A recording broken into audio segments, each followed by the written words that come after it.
सतगुरुदेव की जय। सर्वसंगत से प्रार्थना है। सत्संग प्रारंभ हो रहा है। कृपया सत्संग स्थल पर शांतिपूर्वक विराजमान होकर के श्रद्धा से सत्संग सुने। परमेश्वर की प्यारी आत्माओं से पुनर्निवेदन है, सत्संग प्रारंभ हो रहा है। कृपया सत्संग स्थल पर शांतिपूर्वक विराजमान होकर के श्रद्धा से सत्संग सुने। सत साहिब।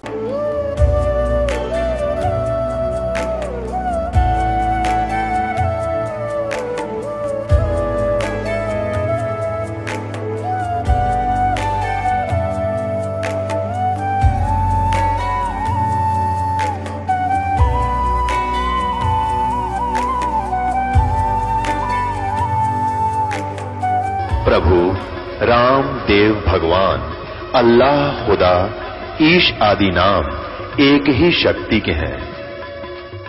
वो कैसा है, कहां है, कैसे मिलता है, किसने देखा है?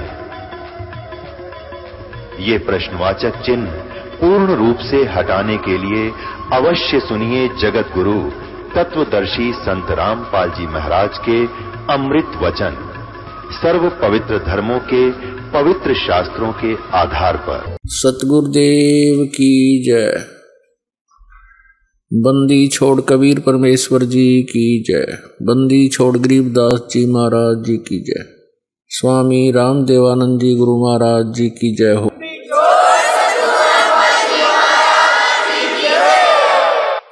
गरीब नमो नमो सतपुरुष को नमस्कार, गुरु की नहीं। सुर नर मुनि जन साधुआं संतों सर्वस्ती नहीं।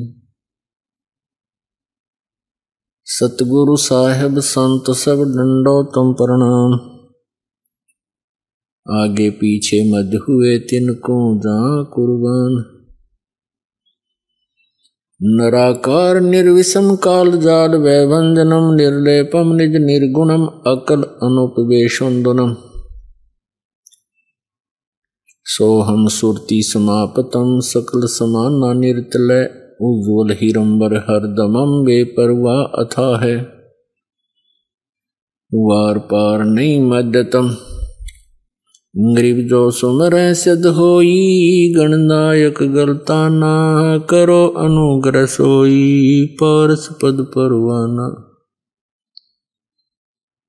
आदि गणेश मनाऊं। गणनायक देवन देवा चरण कमल लाऊं। आदंत करूं सेवा। परम शक्ति संगीतम रिद्धि सिद्धि दाता सोई।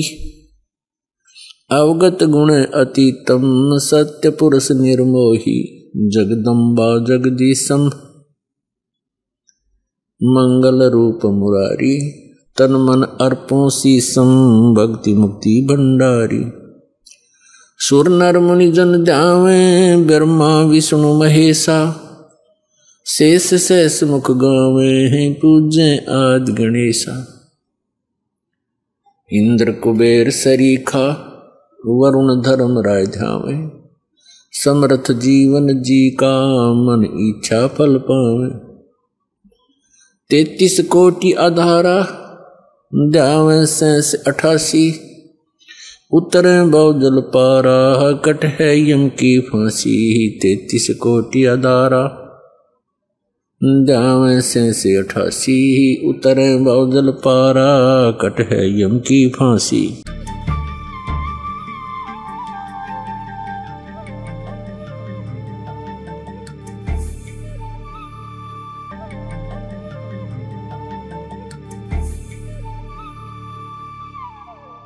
नमस्कार, मैं हूं सोनिया और आप देख रहे हैं कार्यक्रम आध्यात्मिक ज्ञान चर्चा। तो आइए शुरुआत करते हैं कार्यक्रम की और जानते हैं विचार जगत गुरु तत्वदर्शी संत रामपाल जी महाराज बनाम परम पूज्य संत महामंडलेश्वर स्वामी ज्ञानानंद जी के विचार।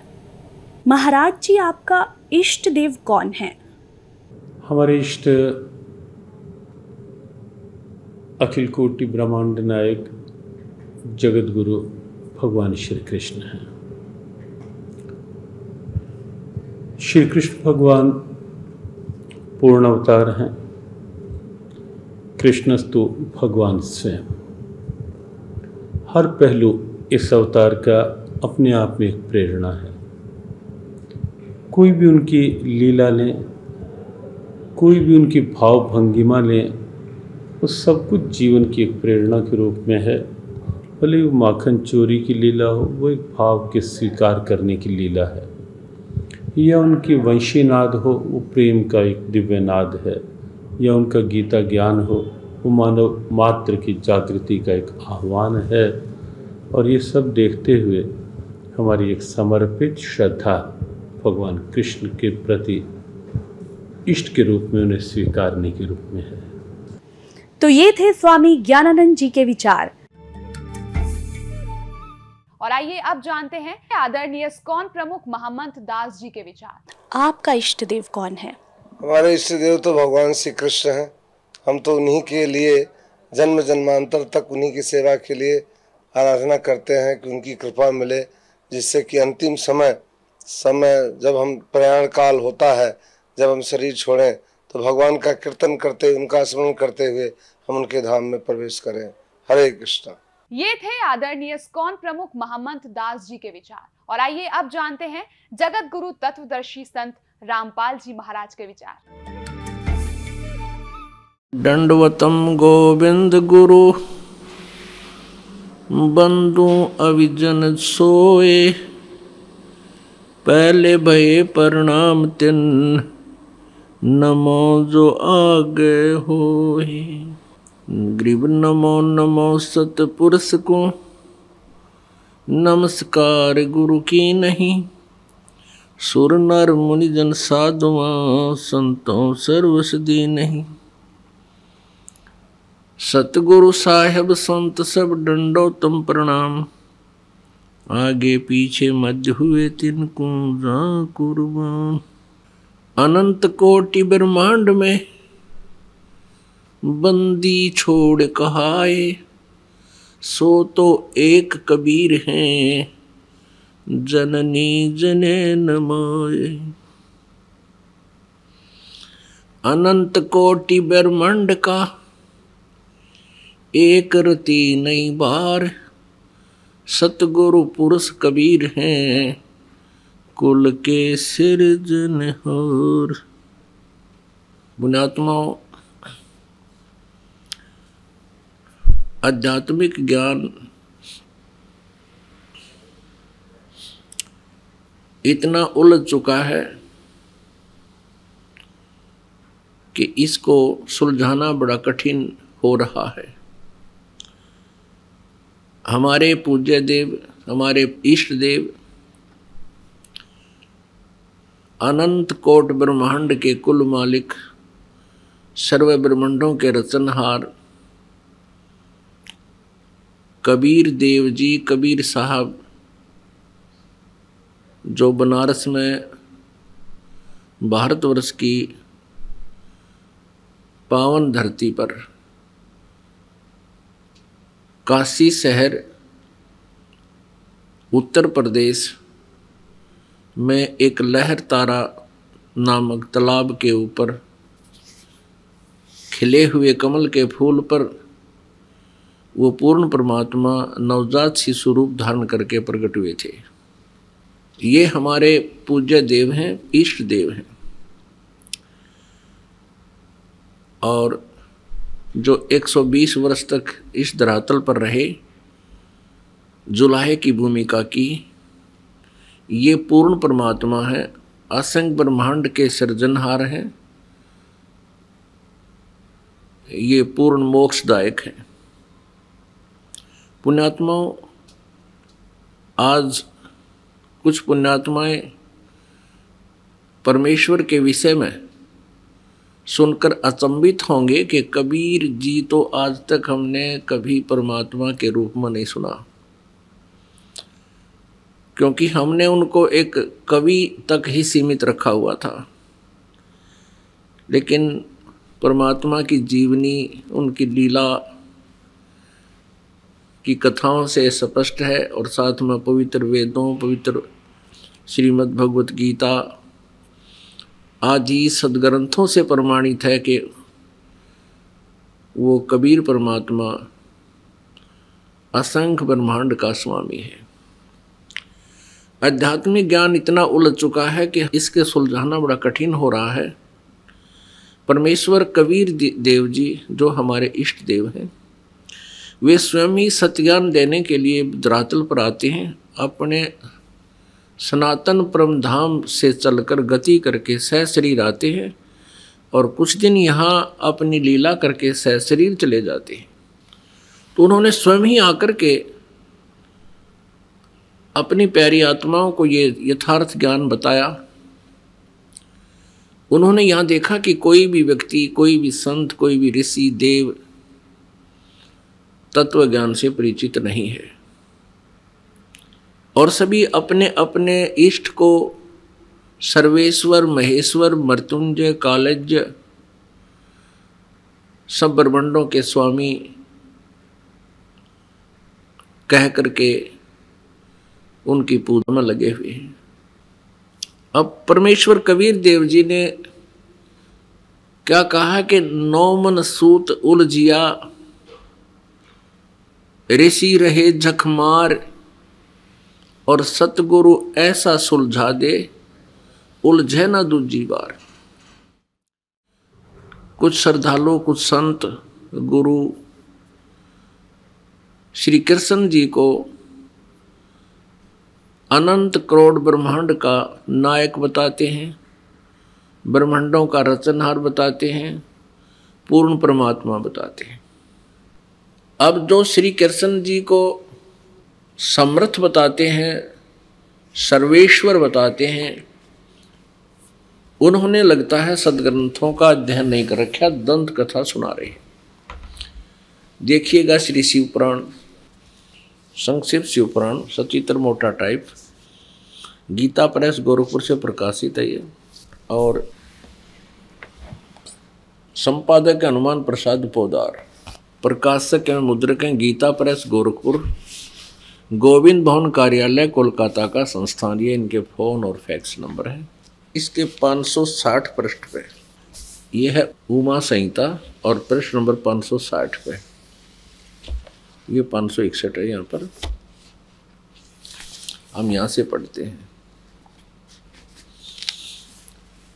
उस समय पुत्र की प्राप्ति के निमित्त श्री कृष्ण के हिमवान पर्वत पर जाकर महर्षि उपमन्यु से मिलने, उनकी बताई हुई पद्धति के अनुसार भगवान शिव की प्रसन्नता के लिए तप करने, उनके तप से प्रसन्न होकर पार्वती, कार्तिकेय तथा श्री गणेश सहित शिव के प्रकट होने तथा श्री कृष्ण के द्वारा उनकी स्तुति पूर्वक वरदान मांगने की कथा सुनाकर संत कुमार जी ने कहा, श्री कृष्ण का वचन सुनकर भगवान भव यानी शिव जी उनसे बोले, वासुदेव तुमने जो कुछ मनोरथ किया है वह सब पूर्ण होगा। इतना कहकर त्रिशूलधारी भगवान शिव फिर बोले, यादवेंद्र तुम्हें सांब नाम से प्रसिद्ध एक महापराक्रमी बलवान पुत्र प्राप्त होगा। एक समय मुनियों ने भयानक संवर्तक यानी प्रलयंकर सूर्य को शाप दिया था, तुम मनुष्य योनि में उत्पन्न होगे, अतः वे संवर्तक सूर्य ही तुम्हारे पुत्र होंगे। इसके सिवा जो जो वस्तु तुम्हें अभिष्ट है वह सब तुम प्राप्त करो। संत कुमार जी कहते हैं, इस प्रकार परमेश्वर शिव से संपूर्ण वरों को प्राप्त करके श्री कृष्ण विविध प्रकार की बहुत सी स्तुतियों द्वारा उन्हें पूर्णतः संतुष्ट किया। तदंतर भगत वसल गिरिराज कुमारी यानी पार्वती ने शिवा ने प्रसन्न हो उन तपस्वी शिव भगत महात्मा वासुदेव से कहा, यानी कृष्ण से कहा। पार्वती बोली, परम बुद्धिमान वासुदेव नंदन श्री कृष्ण, मैं तुमसे बहुत संतुष्ट हूँ।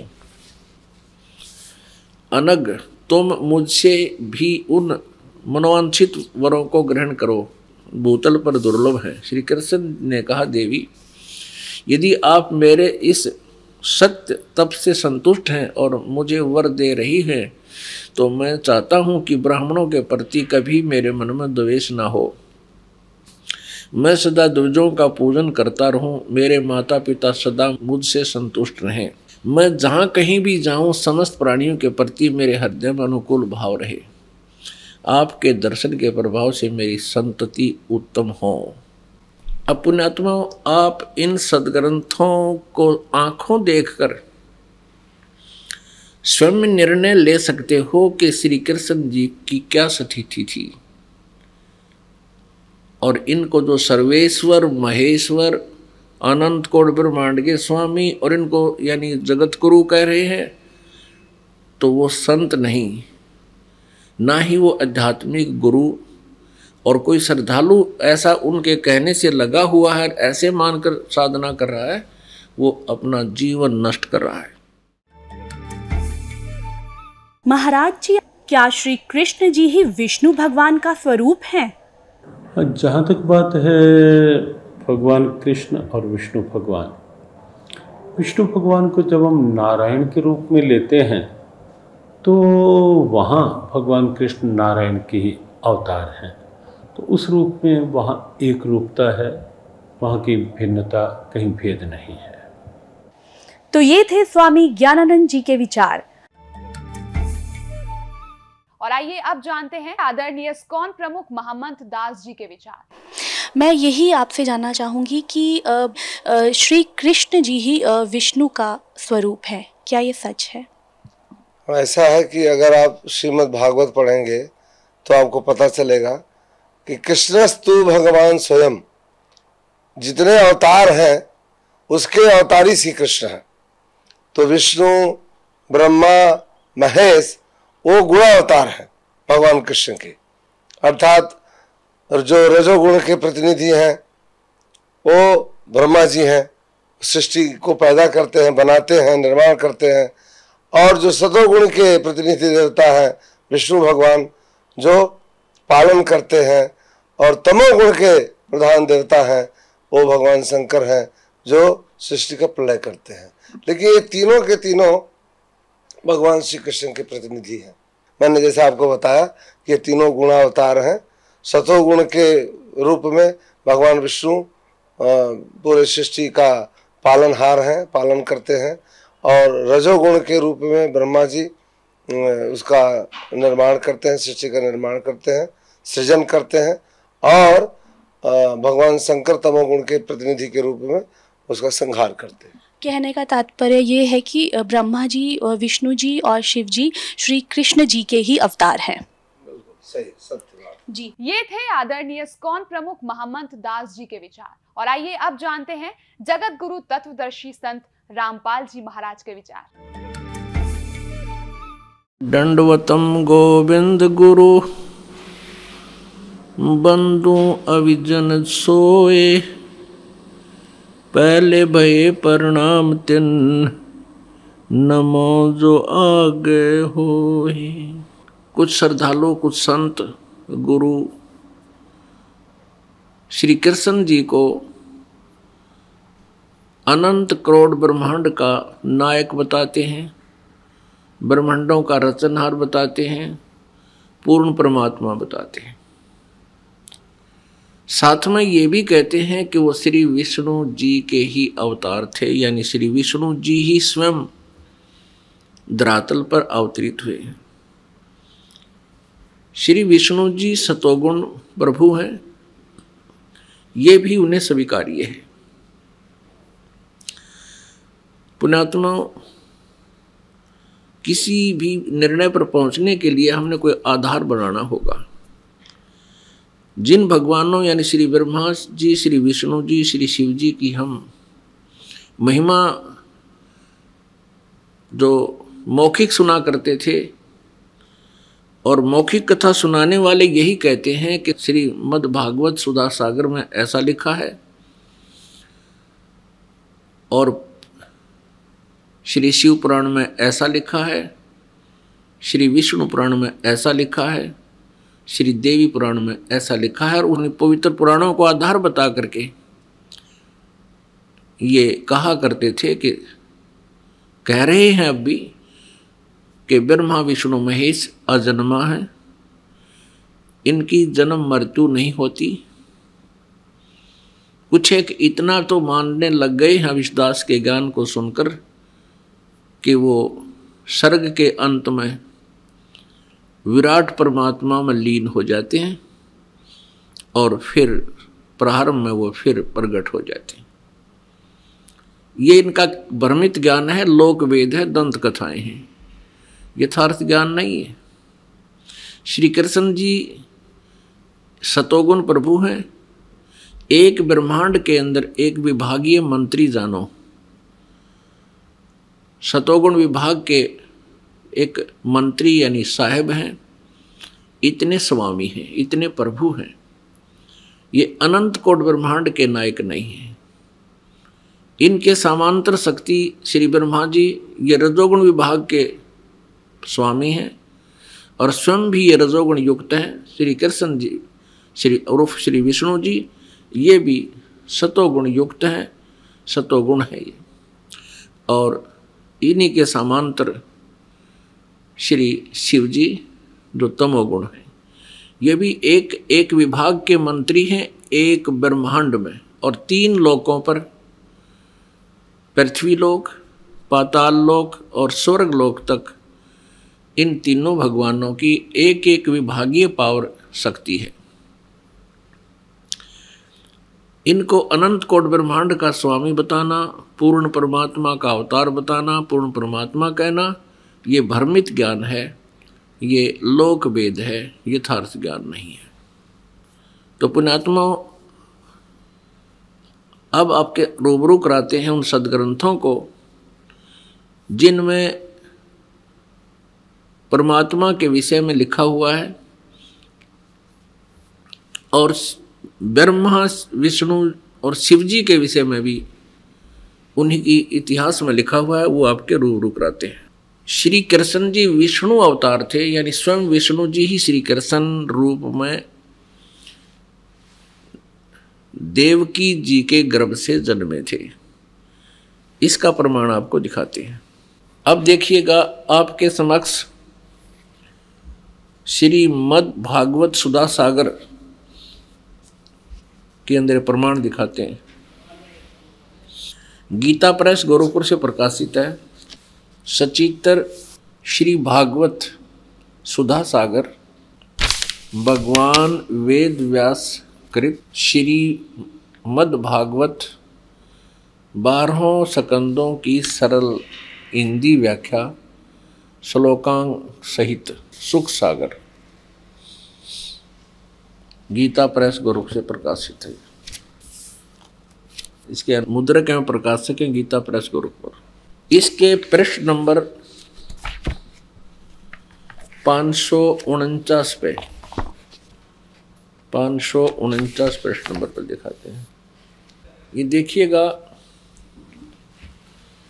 10वां स्कंद अध्याय 3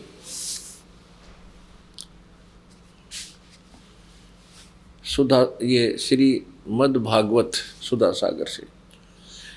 जिस समय भगवान के आविर्भाव का अवसर आया, स्वर्ग में देवताओं की दुदुम्बियां अपने आप बज उठी। उसी समय सबके हृदय में विराजमान भगवान विष्णु देव रूपिणी देवकी के गर्भ से प्रकट हुए। जैसे पूर्व दिशा में 16 कलाओं से पूर्ण चंद्रमा का उदय हो गया हो। पुण्यात्माओं ये स्पष्ट हो गया कि श्री कृष्ण जी ही स्वयं श्री विष्णु जी है, यानी श्री विष्णु जी ही श्री कृष्ण रूप में प्रकट हुए। महाराज जी, श्रीमद् भगवत गीता जी का ज्ञान किसने बोला? गीता का ज्ञान तो इसमें कोई किसी भी तरह का है ही नहीं विचार। केवल भगवान श्री कृष्ण गीता के उपदेष्टा हैं, गीता के वक्ता हैं। और महर्षि वेदव्यास ने स्वयं ये बात स्वीकार करके कही है, गीता सुगीता कर्तव्य किमन्यै शास्त्र विस्तरे या स्वयं पद्मनाभस्य मुखपद्माद्य निसृतः। गीता को जीवन का गीत बनाओ। क्यों? क्योंकि ये स्वयं साक्षात भगवान के मुख कमल से निसृत निकली हुई दिव्य वाणी है। संजय गीता का एक ऐसा पात्र है जिसके पास दिव्य दृष्टि है, और उसने अपनी दिव्य दृष्टि से जब गीता ज्ञान सुना तो गीता के समापन श्लोकों में संजय ने स्वीकारा, योगम योगेश्वरात् कृष्णात् साक्षात कथ्यता स्वयं। मैंने स्वयं योगेश्वर भगवान श्री कृष्ण से साक्षात गीता का ज्ञान कथन करते हुए श्रवण किया है। तो इसमें तनिक भी संदेह नहीं कि गीता भगवान श्री कृष्ण के मुखारविंद से निकली हुई दिव्य वाणी है। तो ये थे स्वामी ज्ञानानंद जी के विचार। और आइए अब जानते हैं आदरणीय इस्कॉन प्रमुख महंत दास जी के विचार। प्रभु जी, यहाँ एक चीज और जानना चाहेंगे कि श्रीमद् भगवत गीता जी का क्या जो ज्ञान है वो किसने बोला है? गीता से गीता कर्तव्या के मन शास्त्र विस्तरे। गीता तो सुंदर गीता भगवान श्री कृष्ण पद्मनाभ के मुंह से निकली हुई वाणी। धर्म क्षेत्र कुरुक्षेत्र में जब ये महाभारत का युद्ध हो रहा था तो भगवान चाहते थे कि ये युद्ध न हो, उसके लिए उन्होंने बहुत मंत्रणा की, लेकिन जब युद्ध संभावी हो गया तो अर्जुन ने कहा सेनयोर मध्य रथम स्थापय उचित है, हे अच्युत दोनों सेनाओं के मध्य में इस रथ को ले चलो। जब उन्होंने देखा कि हमारे इष्ट मित्र, हमारे जो पूज्य हैं द्रोणाचार्य, कृपाचार्य और भीष्म पितामह इत्यादि रणांगण में खड़े हुए हैं, तो उन्होंने कहा कि नहीं नहीं, मैं युद्ध नहीं कर सकता, भिक्षार्चन करके मैं अपने जीवन का निर्वहन कर लूंगा, लेकिन मैं इन जो पूज्य व्यक्ति हैं उनका इस रणांगण में, इस रण के मैदान में मैं उनके ऊपर अस्त्र नहीं चला सकता। तब भगवान ने भगवत गीता का प्रवचन किया। फिर 5000 साल के बाद ये लुप्त प्राय हो गई। तभी वही दिव्य ज्ञान ऐसी भक्तिवेदांत स्वामी श्रील प्रभुपाद जी पूरे विश्व में इस गीता का आवंटन कर रहे हैं। मुक्त कंठ से पूरे विश्व को 100 भाषाओं में गीता का ज्ञान दे रहे हैं। ये थे आदरणीय इस्कॉन प्रमुख महंत दास जी के विचार। और आइए अब जानते हैं जगत गुरु तत्वदर्शी संत रामपाल जी महाराज के विचार। दंडवतम गोविंद गुरु बंधु अविजन सोए, पहले भये प्रणाम तिन नमो जो आगे होए। पुण्यात्माओं, अभी तक आप जिससे भी बात करते हो कि श्री गीता जी का ज्ञान किसने बोला, तुरंत कह देते हैं, तपाक से कह देते हैं श्री कृष्ण जी ने बोला। इसमें कोई दो राय नहीं है। ये बिल्कुल अज्ञानी है, इनको क्या इनका पता नहीं किसी चीज का। अब देखिए, श्री कृष्ण जी ने कहा कि मैं तो गीता के बारे में जानता नहीं, मैंने क्या बोला था, क्योंकि जैसे कोई प्रेत किसी में प्रवेश कर जाता है, वो प्रेत बोलता है, उसके निकलने के बाद फिर वो आत्मा को पता नहीं होता कि मैंने क्या बोला था, और ही बताया करते हैं आपने ऐसा बोला था, तो तू ऐसे बोल रहा था, तू ऐसे कह रहा था, और वो बोल रहा था भूत। तो ऐसे ये प्रेतवत प्रवेश करके श्री कृष्ण जी में यो काल गीता का ज्ञान बोल गया। ये देखिएगा, संक्षिप्त महाभारत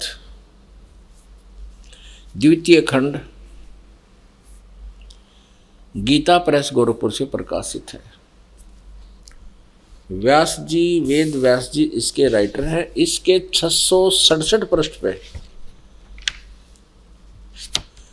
इसके संपादक हैं जयदयाल गोविंदका, जो गीता जी के अनुवादक भी हैं, संपादक तथा संशोधक गीता प्रेस गोरखपुर, गीता प्रेस गोरखपुर से प्रकाशित और मुद्रित है। इसके 667 पृष्ठ पर हम चलते हैं। ये देखिएगा, ये है 667 पृष्ठ। श्री कृष्ण का अर्जुन से सिद्ध महर्षि और कश्यप का संवाद। जन्मेजय ने पूछा,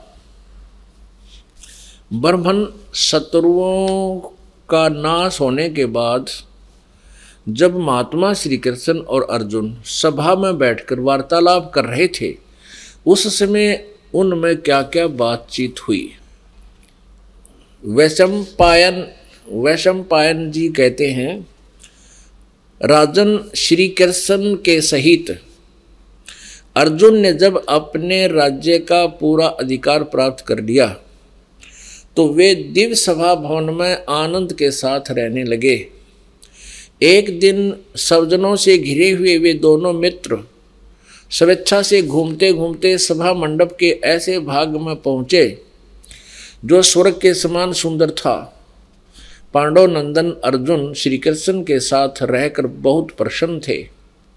उन्होंने एक बार उस रमणीय सभा की ओर दृष्टि डालकर भगवान से ये वचन कहा, देवकी नंदन, जब युद्ध का अवसर उपस्थित था उसमें मुझे आपके माध्यम का ज्ञान और ईश्वरीय स्वरूप का दर्शन हुआ था, किंतु केशव आपने स्नेहवश पहले मुझे जो ज्ञान का उपदेश किया था वह सब इसमें बुद्धि के दोष से भूल गया है। यानी जो गीता ज्ञान सुनाया था युद्ध के दौरान अब मैं भूल गया। अर्जुन बोल रहा है, उन विषयों को सुनने के लिए बारंबार मेरे मन में उत्कंठा होती है कि वो ज्ञान गीता वाला मुझे फिर सुना दे, मैं सुनना चाहता हूँ। इधर आप जल्दी ही द्वारका जाने वाले हैं, अतः पुनः वह सब विषय मुझे सुना दीजिए। पुण्यात्माओं, अर्जुन भगवान श्री कृष्ण जी से कह रहे हैं कि भगवान, जो गीता जी का ज्ञान आपने युद्ध के दौरान सुनाया था उसको मैं भूल चुका हूँ और वही ज्ञान मुझे फिर सुनाइए, मेरी बहुत प्रबल इच्छा है सुनने की। अब श्री कृष्ण जी क्या कहते हैं देखना, इधर आप जल्दी ही द्वारका जाने वाले हैं, अतः पुनः वह सब विषय मुझे सुना दीजिए, अर्जुन ने कहा। अब वैशंपायन जी कह रहे हैं कि अर्जुन के ऐसे कहने पर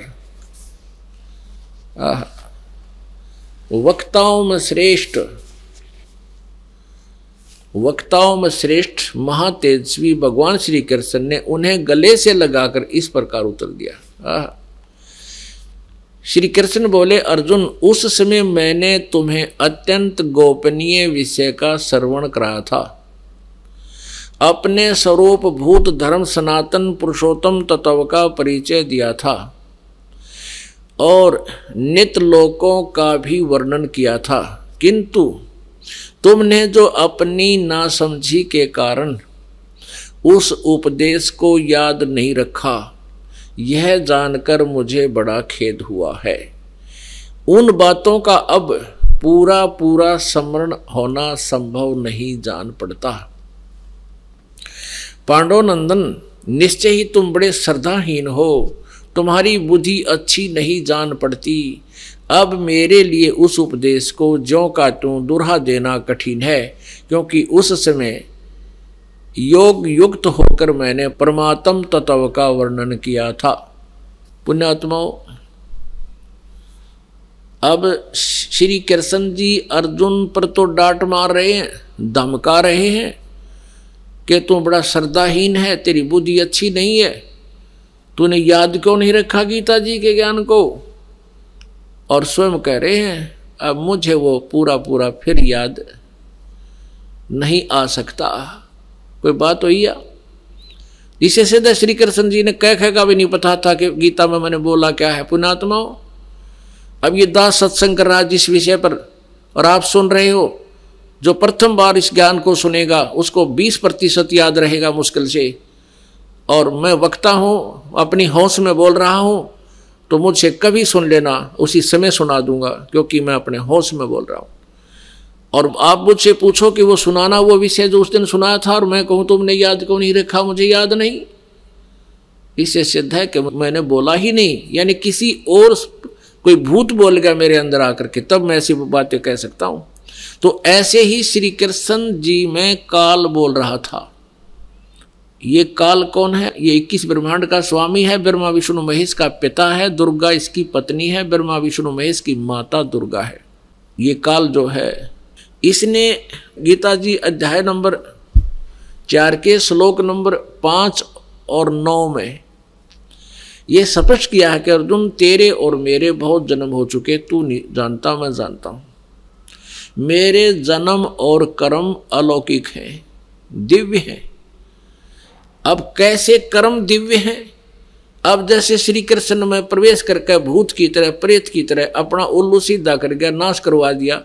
अर्जुन नाट्य, कृष्ण नाट्य, मना करे हम नहीं करते ऐसे युद्ध ना। पहले कृष्ण जी भी मना करे थे कि नहीं ऐसा दुर्लभ नहीं करना चाहिए, और यहां तक प्रतिज्ञा कर ली थी महात्मा ने, श्री कृष्ण जी ने, कि मैं युद्ध नहीं करूंगा, हथियार भी नहीं उठाऊंगा, क्योंकि युद्ध नहीं चाहते थे। वो बड़े शांत प्रिय महापुरुष थे, सतोगुण भगवान है। लेकिन काल ने उसमें प्रवेश किया और अर्जुन को डराया, भयंकर रूप दिखा करके। डरते अर्जुन ने स्वीकृति दे दी, हाँ मैं आपसे सहमत हूं और युद्ध करूंगा। उसने जान लिया कि यदि एक बार फिर ये विराट रूप दिखा दिया तेरा कलेजा फट जाएगा, इसलिए युद्ध करना ही उसने अपना हित समझा। तो अभी आपको दिखाते हैं इसके जन्म और कर्म कैसे अलौकिक हैं, ये कर्म कैसे अलौकिक करता है। देखिएगा श्री विष्णु पुराण, गीता प्रेस गोरखपुर से प्रकाशित। इसके संपादक कौन है? अनुवादक हैं श्री मुनीलाल गुप्त और प्रकाशक गीता प्रेस गोरखपुर, और मुद्रक भी यही है, प्रकाशक भी यही है। अब देखना इसके 233 पृष्ठ पे, ये चतुर्थ अंश अध्याय नंबर 2 पृष्ठ नंबर 233 पे, या नीचे आइएगा।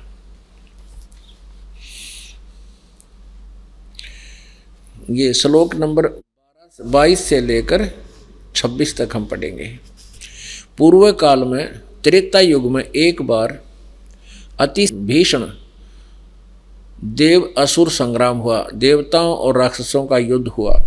उसमें महाबलवान दैत्यगण से पराजित हुए देवताओं ने भगवान विष्णु की आराधना की। अब इन देवताओं ने आराधना तक की विष्णु की, और आ गया युग काल विष्णु रूप धारण करके। ये कहता है चतुर्भुज रूप भी बड़ी मुश्किल से अपनी कृपा से किसी किसी को दिखाता हूं। तब आदि अनंत शून्य अशेष जगतपति पालक श्री नारायण ने देवताओं से प्रसन्न होकर कहा, आप लोगों का जो कुछ भी अभिष्ट है वह मैंने जान लिया है। उसके विषय में यह बात सुनिए। राज ऋषि ससाद का जो पुरंजय नामक पुत्र है, उस अक्षत्रिय श्रेष्ठ के शरीर में मैं अंश मात्र से अवश्य अवतीर्ण होकर, यानी भूत की तरह प्रवेश कर उन संपूर्ण दैत्यों का नाश करूंगा। अतः तुम लोग पुरंजय को दैत्यों के युद्ध वध के लिए तैयार करो, यानी वहाँ पुरंजय को खड़ा कर लो युद्ध में, मैं उसमें प्रवेश करके सब न मार दूंगा। अब जैसे श्री कृष्ण में आकर यू काल प्रवेश कर गया और युद्ध करा दिया। कृष्ण जी तो नटे थे, और जब अर्जुन मना करने लगा तो श्री कृष्ण तो तुरंत कह देते, चल भाई बहुत अच्छा, नहीं लड़ते। तो उसमें यू काल प्रवेश कर गया श्री कृष्ण में, और वो अपना उल्लू सीधा करने के लिए उसको डरा धमका के और युद्ध करवा दिया। तो इस प्रकार ये कहता है कि मैं उनके अंश मात्र से, राजर्षि ससाद का जो पुरंजय नामक पुत्र है, उस अक्षत्रिय श्रेष्ठ के शरीर में अंश मात्र से स्वयं अवतीर्ण होकर उसमें प्रवेश करके उन संपूर्ण दैत्यों का नाश करूंगा। अतः तुम लोग पुरंजय को दैत्यों के वध के लिए तैयार करो। और ये प्रमाण और कमाल का है 242 पृष्ठ पे, यही चतुर्थ अंश और अध्याय नंबर 3 श्री विष्णु पुराण 242 पृष्ठ, नीचे आइएगा। ये तीसरा अध्याय है। पूर्व काल में रसातल में मौने नामक 6 करोड़ गंधर्व रहते थे। उन्होंने समस्त नागकुल के प्रधान रतन और अधिकार छीन लिए थे। गंधर्वों के पराक्रम से अपमानित उन नागेश्वरों द्वारा स्तुति किए जाने पर उसके श्रवण करने से जिनकी विकसित कमल सदृश आंखें खुल गई हैं, निंद्रा के अंत में जो जागे हुए उन जलसाई भगवान सर्वेश्वर को प्रणाम करके उनसे नागगण ने कहा, यानी विष्णु रूप में आ गया यू काल, भगवान इन गंधर्वों से उत्पन्न हुआ हमारा भय किस प्रकार शांत हो। तब आदि अनंत रहित भगवान पुरुषोत्तम ने, अब ये वक्ता इस काल को कभी पुरुषोत्तम और कभी कुछ भी कहा, कुछ भी कहो, लेकिन ये काल के विषय में जानकारी समझो। अब आदि अंत रहित भगवान पुरुषोत्तम ने कहा, इस काल ने कहा विष्णु रूप में प्रकट होकर, क्योंकि ये विष्णु पुराण चल रहा है। योनासव के पुत्र मानधाता का जो पुरुकुत्स नामक जो पुत्र है, उसमें प्रविष्ट होकर मैं भूत की तरह प्रवेश करूंगा उसमें, और उन संपूर्ण दुष्ट गंधर्वों का नाश कर दूंगा। योनासव के पुत्र मानधाता का जो यह पुरुकुत्स नामक पुत्र है, उसमें प्रविष्ट होकर मैं उन संपूर्ण दुष्ट गंधर्वों का नाश कर दूंगा। पुणात्माओं, ये गीता ज्ञानदाता कह रहा है कि मेरे जन्म और कर्म दिव्य हैं। अब कर्म दिव्य ऐसे हैं कि ये स्वयं किसी के सामने नहीं आता। अभी आपने गीता जी अध्याय नंबर 7 के श्लोक नंबर 24 और 25 में आंखों पढ़ा और दास से सुना, और ये ऐसे कर्म करता है किसी दूसरे में प्रवेश करके, और सब कुछ करना वो कर जाता है, और स्वयं किसी के समक्ष अपने यथार्थ रूप में नहीं आता। ये कहता चतुर्भुज रूप में भी मैं कभी किसी पर अनुग्रह करके बेशक दर्शन दे दूं, ना कोई जप से, ना तप से, ना क्रिया से, ना दान से, यानी भले के लिए तो मैं किसी ने दर्शन दूं को ना, अपनी मर्जी से किसी ने दर्शन दे दूं अनन्य भगत ने। अब जैसे देवताओं ने प्रार्थना की, विष्णु रूप में आ गया, वो ना वेदों आधार थी ना किसी और यज्ञ किया उन्होंने, सिर्फ प्रार्थना करते रहे। इसने नाश करवाना ही था और करना ही था। तो पहले तो कहता है उसमें ससाद के पुत्र पुरंजय में प्रवेश करके राक्षस मार दिए, और इसमें पुरकुष्ट में प्रवेश होकर और उनका गंधर्वों का नाश कर गया स्वयं प्रवेश करके। ऐसे कहता है मेरे कर्म अलौकिक हैं, अद्भुत हैं, तुम नहीं जान सकते। यहाँ ये बात क्लियर होगी, स्पष्ट होगी कि श्रीमद् भगवत गीता जी का ज्ञान श्री कृष्ण ने नहीं बोला। श्री कृष्ण जी को तो ये मालूम भी नहीं कि मैंने गीता के बोलते समय क्या कहा था। अपनात्मा, ये एक तत्व ज्ञान है। ये पवित्र श्रीमद् भगवत गीता लगभग 5000 वर्ष से पहले 5500 वर्ष के आसपास ये लिपिबद्ध की गई थी, और पवित्र हिंदू धर्म इसको शिरोधार्य मानता है और बहुत ही उत्तम शास्त्र है। लेकिन इसमें वास्तविकता क्या है ये नहीं परिचित थे, इसको नहीं जान सके। और पुण्यात्माओं, अपने घर में औषधियों की बुक रखी है और वो बहुत ही अच्छी जानकारी है, लेकिन हम समझ नहीं सके। उसकी एक्वेशन उसका अलग से बना लिया गलत, उसको औषधियाँ तैयार करके हम विनाश को प्राप्त हो गए, रोग नाश नहीं हुआ। तो अब इस दास के ऊपर कृपा की परमात्मा ने, ये वही अनमोल सदग्रंथ श्रीमद् भगवत गीता अपने पास है। हम सभी शिक्षित हैं, इस शिक्षा का अब हम लाभ उठाएंगे और परमात्मा पाएंगे। अपनात्मा, प्रमाण के बिना आप नहीं मान सकते, क्योंकि लोक वेद आप जी ने बहुत सुन रखा है, और उस लोक वेद को जो अज्ञान था, अधूरा ज्ञान था, उसको हटाने के लिए, उसका नाश करने के लिए ये तत्व ज्ञान सुनाना पड़ रहा है, और साथ में ये प्रमाण आपके समक्ष प्रस्तुत करने पड़ रहे हैं, और फिर आप इस तत्व ज्ञान को स्वीकार करके अपना कल्याण करा पाओगे। अब एक और प्रमाण देते हैं कि महाभारत में प्रमाण है कि श्री कृष्ण जी ने कौरवों की सभा में अपना विराट रूप दिखाया था। तो इससे भी आपको प्रमाणित हो जाएगा। ये देखिएगा, संक्षिप्त महाभारत प्रथम खंड, गीता प्रेस गोरखपुर से प्रकाशित है।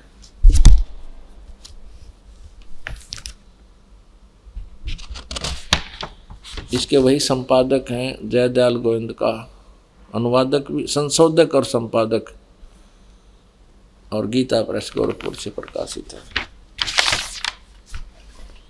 ये देखिएगा, गीता प्रेस गोरखपुर से प्रकाशित है और मुद्रित है। इसके पृष्ठ नंबर 544 और 45 पर आपको दिखाते हैं। ये है उद्योग पर्व। उद्योग पर्व है दुर्योधन की कुमंत्रणा, भगवान का विश्व रूप दर्शन और कौरव सभा से प्रस्थान। ये 543 पृष्ठ से हम प्रारंभ करते हैं। यहां से दुर्योधन की कुमंत्रणा, भगवान का विश्व रूप दर्शन यानी विराट रूप दिखाना और कौरवों की सभा से प्रस्थान। ठीक है, हम अपने काम की चीज़ पढ़ेंगे, ज़्यादा अक्षर पढ़ना तो घर पे आपके अवश्य रखे होंगे। ये पढ़ 544 पे इसके बाद विदुर जी बोले, दुर्योधन तुम मेरी बात सुनो। देखो, श्री कृष्ण को कैद करने का विचार नरकासुर ने भी किया था, किंतु सब दानों के साथ मिलकर भी वह ऐसा नहीं कर सका। फिर तुम इन्हें अपने बलबूते पर पकड़ने का साहस कैसे करते हो? विदुर जी का वक्तव्य समाप्त होने पर भगवान श्री कृष्ण ने कहा, दुर्योधन तुम जो अज्ञानवश ये समझते हो कि मैं अकेला हूँ और मुझे दबाकर कैद करना चाहते हो, सो शायद याद रखो समस्त पांडव और वर्षणी तथा अंधकवंशीय यादव भी यही हैं। वे ही नहीं, आदित्य, रुद्र, वसु और समस्त महर्षिगण भी यही मौजूद हैं। ऐसा कहकर शत्रु दमन श्री कृष्ण ने अट्टहास किया। तब तुरंत ही उनके सब अंगों से बिजली सी कांति वाले अंगुष्ठा आकार सब देवता दिखाई देने लगे। उनके ललाट देश में ब्रह्मा, वक्षस्थल में रुद्र, भुजाओं में लोकपाल और मुख में अग्निदेव थे। आदित्य, शाज्य, वसु, अश्विनी कुमार आदि ये सब उनके शरीर से अभिन्न जान पड़ते थे। श्री कृष्ण के इस भयंकर रूप को देखकर सब राजाओं ने भयभीत होकर नेत्र मूंद लिए। केवल द्रोणाचार्य, भीष्म, विदुर, संजय और ऋषि लोग ही उसका दर्शन कर सके, क्योंकि भगवान ने उन्हें दिव्य दृष्टि दे दी थी।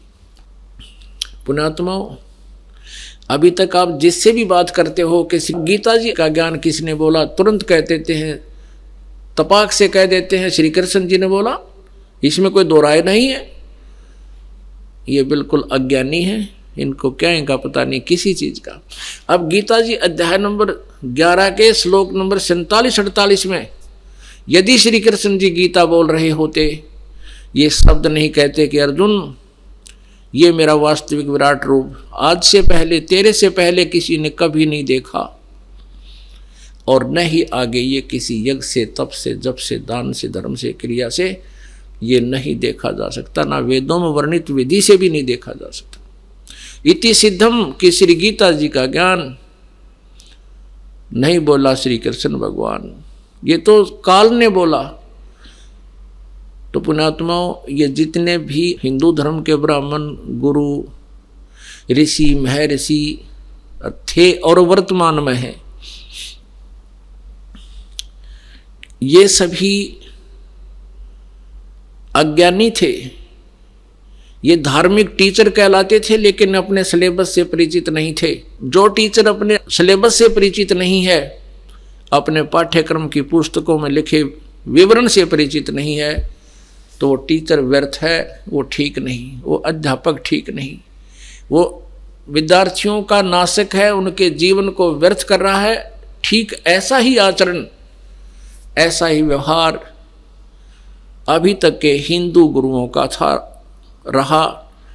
अब इस दास पे कृपा की है परमेश्वर ने, इस यथार्थ ज्ञान को आपके समक्ष पहुंचाने की, और इसमें ये वही अज्ञानी गुरु लोग आपको भ्रमित करते रहते हैं कि रामपाल झूठ बोलता है। ऐसे ही परमेश्वर कबीर जी के साथ किया था इन लोगों ने।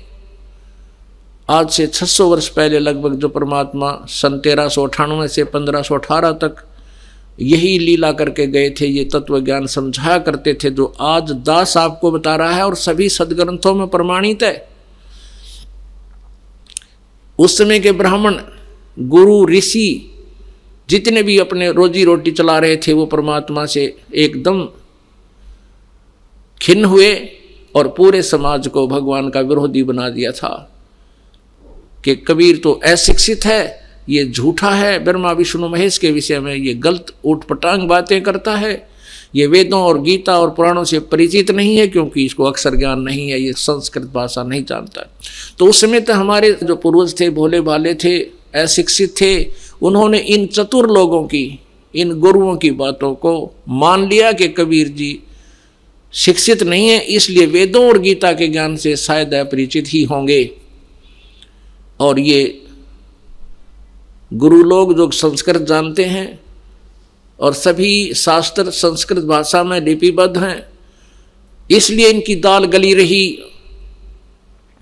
ये संस्कृत बोलते रहे, जैसे गीता जी अध्याय नंबर 18 के श्लोक नंबर 66 को ये स्वयं बोलते तो हैं संस्कृत सही, अनुवाद करते हैं गलत। सर्वधर्मान परित्यज माम एकम शरणम व्रज अहम तवा सर्व पापेभ्यः मोक्षामि मा शुच। ये नो का नो संस्कृत तो ठीक बोल देते हैं, अनुवाद करते हैं कि तू सब कर्मों का आश्रय त्याग कर मुझ एक सर्वशक्तिमान शरण में आ।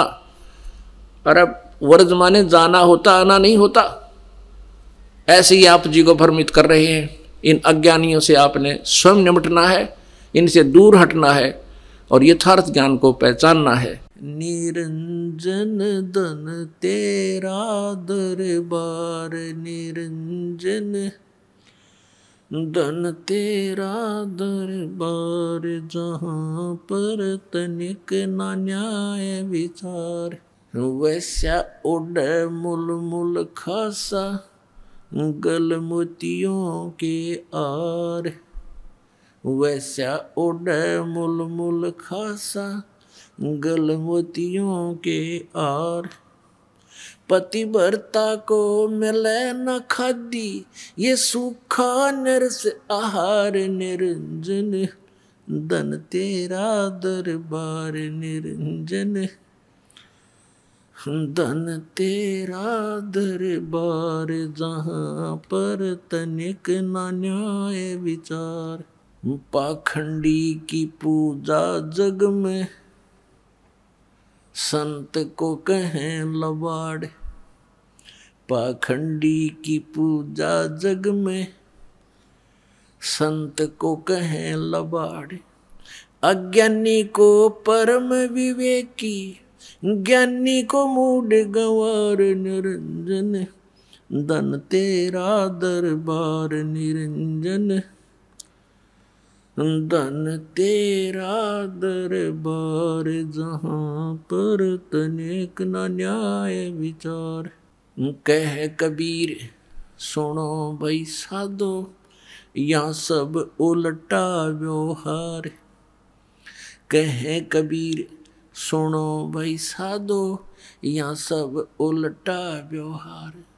सच्चों को तो ये झूठा बतावें, इन झूठों का एतबार, निरंजन धन तेरा दरबार, निरंजन धन तेरा दरबार, जहाँ पर तनिक ना न्याय विचार।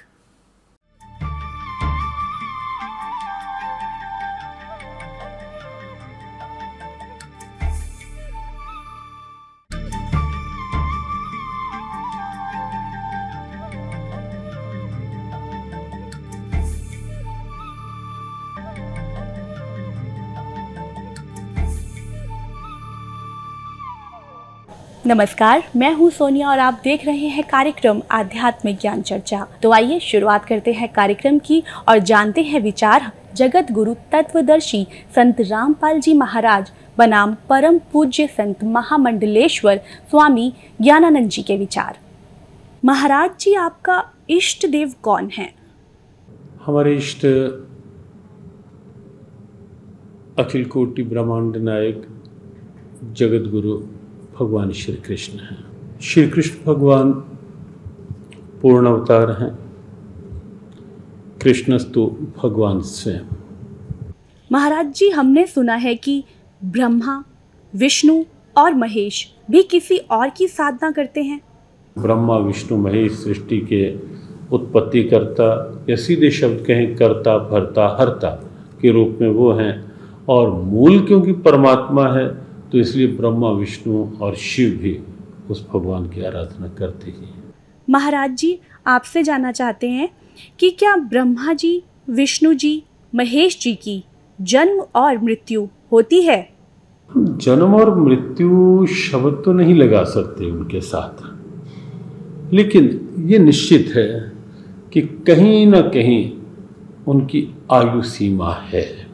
जब हम त्रिदेव के रूप में उन्हें लेते हैं तो कहीं ना कहीं एक आयु सीमा साथ साथ रहती है। ब्रह्मा जी भी हर सर्ग में, सृष्टि के हर उत्पत्ति में ब्रह्मा जी आते हैं, उत्पत्ति करते हैं, और हर प्रलय में फिर ये देव जो है ये इस विराट परमात्मा में लीन हो जाते हैं।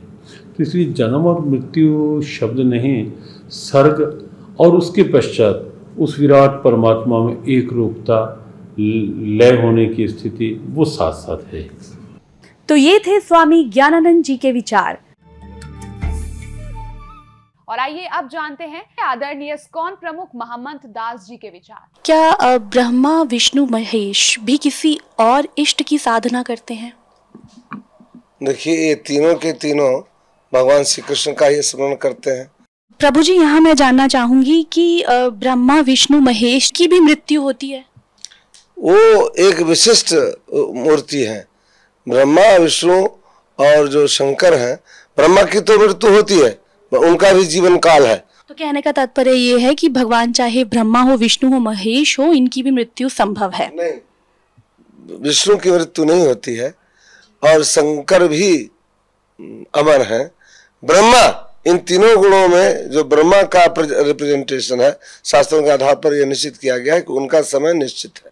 प्रभु जी, आपसे जानना चाहेंगे कि गीता जी के 18वें अध्याय के 62वें श्लोक में गीता बोलने वाला भगवान अर्जुन को पूर्ण मोक्ष प्राप्ति के लिए अपने से किस अन्य भगवान की शरण में जाने को कह रहा है? वह परमेश्वर कौन है? कृष्ण के अतिरिक्त कोई भगवान ही नहीं है। वो कह रहे हैं कि हृदय देशे अर्जुन तिष्ठति, ओ ईश्वर, ओ परमेश्वर, ओ श्री कृष्ण, ओ मैं तुम्हारे हृदय में विराजमान हूँ। कहाँ भटकता है, कहाँ देखेगा? कृष्ण के अतिरिक्त कोई भगवान ही नहीं है। ये थे आदरणीय इस्कॉन प्रमुख महंत दास जी के विचार। और आइए अब जानते हैं जगत गुरु तत्वदर्शी संत रामपाल जी महाराज के विचार। दंडवतम गोविंद गुरु बंधु अविजन सोए, पहले भये प्रणाम तिन नमो जो आगे होए। ये कृष्ण भगत, ये गुरु नकली कृष्ण जी के उपासक भ्रमित कर रहे हैं समाज को। कहते हैं कृष्ण ही तत्व है, श्री कृष्ण ही सब कुछ है, ये परम तत्व है, अविनाशी तत्व है। और फिर उसे प्रश्न किया, क्या ब्रह्मा विष्णु महेश नासवान है? हाँ, ब्रह्मा विष्णु महेश का जन्म मृत्यु तो नहीं कह सकते, स्वर्ग के बाद फिर उनका पूर्ण परमात्मा में विलीन हो जाते हैं और फिर स्वर्ग के बाद वापस आ जाते हैं। फिर प्रश्न किया कि ब्रह्मा विष्णु महेश किसकी साधना करते हैं? कहते हैं उस पूर्ण परमात्मा की साधना करते हैं। अरे विष्णु जो पूर्ण परमात्मा की साधना करते हैं तो फिर अखिल ब्रह्मांड का नायक हो गया यूँ। और यहाँ चौथे अध्याय के 34वें श्लोक में जो एंड वेंड कर रहे हैं, वो आबाई बक रहे हैं कि कृष्ण ही तत्व है, तत्व ही परमात्मा है, कृष्ण ही अविनाशी है, तत्व ही अविनाशी है। परमात्मा कहते हैं सटदल उआबाई बकदा, ये उआबाई बकते, इनको कोई ज्ञान नहीं है, भ्रमित करें, पूरे मानव समाज को बर्बाद करें।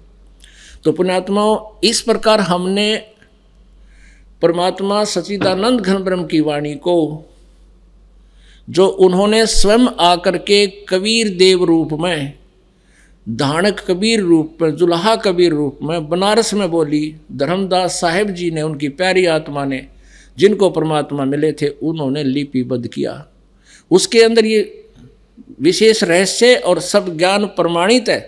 सब प्रकार के यज्ञ कौन से करने चाहिए, कौन से ना करने चाहिए, और कौन सी साधना सही है, वो सब स्पष्ट लिखा हुआ है। आज इस दास के पास वो सब मसाला उपलब्ध है, वो जड़ी उपलब्ध है जिससे जन्म और मृत्यु का रोग कटेगा और सदा हम सतलोक में जाकर सुखी रहेंगे। उसको प्राप्त करो, अपना कल्याण कराओ। गीता जी अध्याय नंबर 4 के श्लोक नंबर 32 में कहा है कि वो सच्चिदानंद घन ब्रह्म की वाणी में ये धार्मिक यज्ञों यानी अनुष्ठानों का विस्तृत उल्लेख है, और उनको जानने के बाद फिर कर्म बंधन से सर्वथा मुक्त हो जाएगा।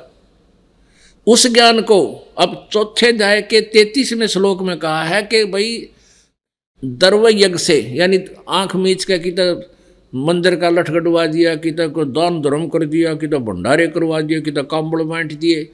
कहते हैं आंखें बंद करके द्रव्य यज्ञ करने की अपेक्षा वो ज्ञान यज्ञ श्रेष्ठ है। वो ज्ञान यज्ञ ही श्रेयकर है, वही लाभदायक है। ज्ञान यज्ञ का तात्पर्य सत्संग, तत्वदर्शी संत के वचन, उनको सुनना चाहिए। उसके बाद फिर उसके बताए अनुसार विधिवत साधना करने से और दान करने से लाभ होगा। वैसे मनमाना आचरण करने से कोई लाभ नहीं होगा।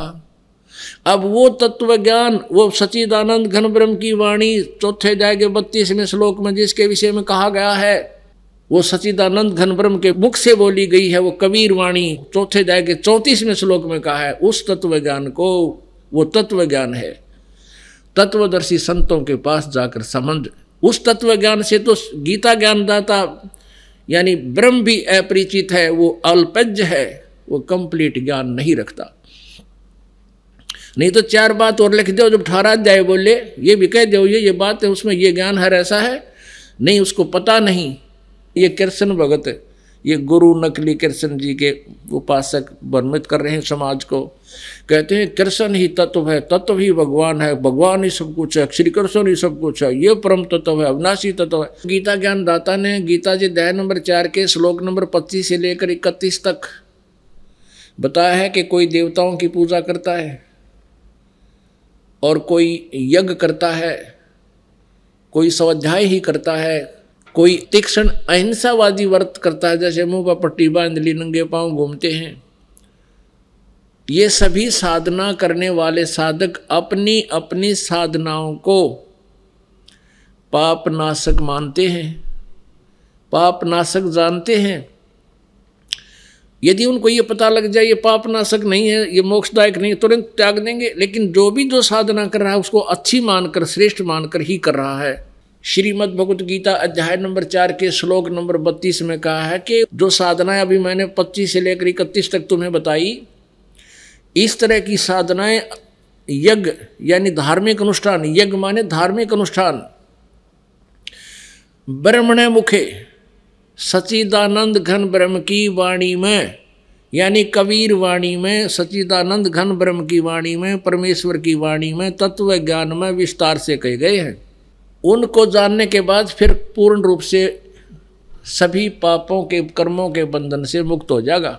यहाँ गीता अनुवादकों ने अनर्थ कर रखा है, यहाँ ब्रह्मणे मुखे का अर्थ कर दिया वेद की वाणी। नहीं, वेद की वाणी तो काल बोल ही रहा है। और यजुर्वेद अध्याय नंबर 40 के श्लोक नंबर 10 से लेकर 13 में कि वेद ज्ञानदाता भी ब्रह्म ही है। ये चारों वेद जो परमात्मा ने दिए थे वो अपने पुत्र ब्रह्मा को दिए हैं। इसमें स्वयं ये बीच में वक्ता भी बना है। ये कहता है कि उस परमात्मा के बारे में कोई संभवात माने जन्म लेने वाला, कोई असंभवात जो जन्म नहीं लेता, निराकार बताते हैं। उसके विषय में भी तत्वदर्शी संतों से पूछो, वही वास्तविकता बताएंगे। परमात्मा साकार है व निराकार। और यजुर्वेद अध्याय नंबर 40 के श्लोक नंबर 10 से लेकर 13 में ये भी स्पष्ट किया है। वेद ज्ञानदाता कहता है कि किसी ने अक्षर ज्ञान हो गया वो तो विद्वान कहलाता है, जिसको अक्षर ज्ञान नहीं उसको अविद्वान कह देते हैं। विद्वान और अविद्वान की परिभाषा भी वो तत्वदर्शी संत बताएगा, उससे सुनो। पुण्यात्माओं, परमात्मा पूर्ण ब्रह्म कबीर देव जी स्वयं परमेश्वर थे। वो संस्कृत भाषा से जानबूझकर अपरिचित सिद्ध क्या करते थे ना, वो तो सब भाषाओं को जानते हैं। इसलिए उन्होंने ये राज रखा था कि कहीं आने वाले समय में जो अब परमात्मा ने ये खोलना था भेद, ये अज्ञानी ये टांग ना अड़ा दें कि कबीर जी भी शिक्षित थे, इन्होंने वेदों को, गीता को पढ़ लिया होगा। नहीं, तो कहने का भाव ये है कि ये कबीर परमेश्वर 600 वर्ष पहले यही ज्ञान दिया करते थे, उन्हीं का दिया हुआ ज्ञान दास आज आपके समक्ष कर रहा है। तो यह ज्ञानी कहा करते थे वो तो अविद्वान है, उसको संस्कृत भाषा नहीं आती, और सारे समाज ने मान लिया था कि कबीर अविद्वान है। वेद कह रहे हैं ये परिभाषा विद्वान और अविद्वान की नहीं होती। एक अक्षर ज्ञान को सीख ले, जैसे किसी ना संस्कृत भाषा आती है वो इंग्लिश में अविद्वान है, वो पंजाबी में अविद्वान है। एक संस्कृत भाषा के जान लेने से विद्वान और अविद्वान नहीं होता। विद्वान वो होता है जो परमात्मा के तत्व ज्ञान से परिचित है, और वो परमेश्वर कबीर जी थे वो विद्वान। तो कहने का भाव ये है कि वेद भी ऑप्शन छोड़ दिया वेदों ने भी कि उस तत्व ज्ञान को तो कोई तत्वदर्शी संत बताएगा। अगर यहाँ कोई कहे, गीता जी अध्याय नंबर 4 के श्लोक नंबर 32 में इन्होंने ब्रह्मणे मुखे का अर्थ वेद की वाणी लिख दिया, पर प्रथम तो ब्रह्म माने वेद नहीं होता। इन्होंने तत्व ज्ञान से अपरिचित होकर के ऐसे अनर्थ किए हैं। ब्रह्म तो समझो परमात्मा है, वेद उसका विधान है। राजा का अर्थ विधान संविधान नहीं किया जा सकता। अगर कोई करता है तो वो उस उल्लेख से परिचित नहीं, उसमें लेखक बताना क्या चाहता है। तो गीता जी अध्याय नंबर 4 के श्लोक नंबर 32 में ब्रह्मणे मुखे का अर्थ इन्होंने अनर्थ कर दिया, वेद की वाणी लिख दिया। यहाँ लिखना था सच्चिदानंद घन ब्रह्म की वाणी, जबकि 17वें अध्याय के 23वें श्लोक में यही ब्रह्मणे शब्द है। ओम तत्सत इति निर्देश है ब्रह्मणे त्रिविध समर्थ है, उसमें ब्रह्मणे का अर्थ वहाँ ठीक किया इन्होंने, सच्चिदानंद घन ब्रह्म के पाने का, सच्चिदानंद घन ब्रह्म का ओम तत्सत, ये 3 मंत्र के जाप का निर्देश है। या त्रिविध समर्थ, ये 3 प्रकार से इसका सेवन होता है। अब यहाँ ओम तो ब्रह्म का, और तत् ये अक्षर ब्रह्म का, और सत ये परम अक्षर ब्रह्म का। यानी ये तत् और सत ये दोनों सांकेतिक शब्द हैं। ये दास बताओगा, और किसी के पास इस पृथ्वी पर इस 21 ब्रह्मांड में ये ओम तत्सत का वास्तविक ज्ञान नहीं है। ओम तो सीधा ब्रह्म का, तत् ये पर ब्रह्म का, इसको अक्षर पुरुष भी कहते हैं। गीता जी अध्याय नंबर 15 के श्लोक नंबर 16 में क्षर पुरुष और अक्षर पुरुष ये 2 भगवान बताए हैं। और 17वें में कहा कि इन दोनों से अन्य कोई श्रेष्ठ परमात्मा है, वही वास्तव में अविनाशी है, वही पूर्ण परमात्मा है, वो सबका धारण पोषण वही करता है, सबका मालिक, कुल का वो मूल रूप परमात्मा वही है, वो परम अक्षर ब्रह्म है। तो ये ओम तो इस सरपुरुष का यानी ब्रह्म का जाप है, काल का, जो ये स्वयं भी स्वीकार कर रहा गीता जी अध्याय नंबर 8 के श्लोक नंबर 13 में। और तत् और सत, तत् ये परब्रह्म का है, ये गुप्त है, ये दास बताएगा, और सत ये भी गुप्त है, ये परम अक्षर ब्रह्म का मंत्र है। इन तीनों को मिलकर इनकी 3 प्रकार से विधि है सिमरण करने की, और इसका जाप करने से वो पूर्ण मोक्ष प्राप्त होता है, जहाँ जाने के बाद फिर कभी जन्म मृत्यु नहीं होती, वो शाश्वत स्थान प्राप्त होता है। तो उसके लिए ऑप्शन छोड़ दिया कि वो तत्वदर्शी संत बताएंगे। महाराज जी आपसे यहाँ ये भी जानना चाहेंगे कि गीता जी के अध्याय 4 के श्लोक नंबर 34 में तत्वदर्शी संत से तत्व ज्ञान समझने के लिए कहा है, वह तत्वदर्शी संत कौन है तथा उसकी पहचान क्या है? ये बड़ा गहरा और कुछ जटिल सा प्रश्न है। श्लोक बहुत महत्वपूर्ण है और भगवान श्री कृष्ण की बड़ी सीधी प्रेरणा है इसी श्लोक में। तद्विद्धि प्रणिपातेन परिप्रश्नेन सेव्यः उपदेक्ष्यन्ति ते ज्ञानम ज्ञानिनः तत्वदर्शिनः। भगवान ने कहा उस ज्ञान की प्राप्ति के लिए तो तत्वदर्शी महापुरुष का आश्रय ले। एक बात तो ये है कि भगवान कृष्ण सर्वज्ञान संपन्न हैं। तत्वदर्शी महापुरुष वो हैं जिन्होंने उस तत्व का साक्षात्कार लिया है।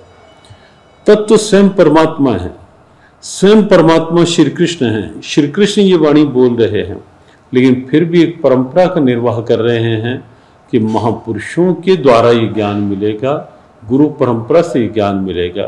तो जो तत्वदर्शी की बात है वो बात है कि जो परमात्म तत्व सबके भीतर है, जो चेतन तत्व सबके भीतर है, जिसने उस तत्व से एक रूपता कर ली है, जो केवल जड़ता में नहीं जी रहा, चेतना में जी रहा है, जो केवल बाहर के आकर्षणों में नहीं जी रहा, अंदर उस ईश्वरीय भाव की प्रियता में जी रहा है, वही तत्वदर्शी है। जहाँ तक पहचान की बात है, पहचान तो जब हम किसी ऐसे महापुरुष के सन्निधि में होंगे तो स्वतः यदि हमारे मन की जिज्ञासा है तो उस महापुरुष का भाव हमें ईश्वरीय भाव की ओर प्रेरित करता हुआ दिखेगा।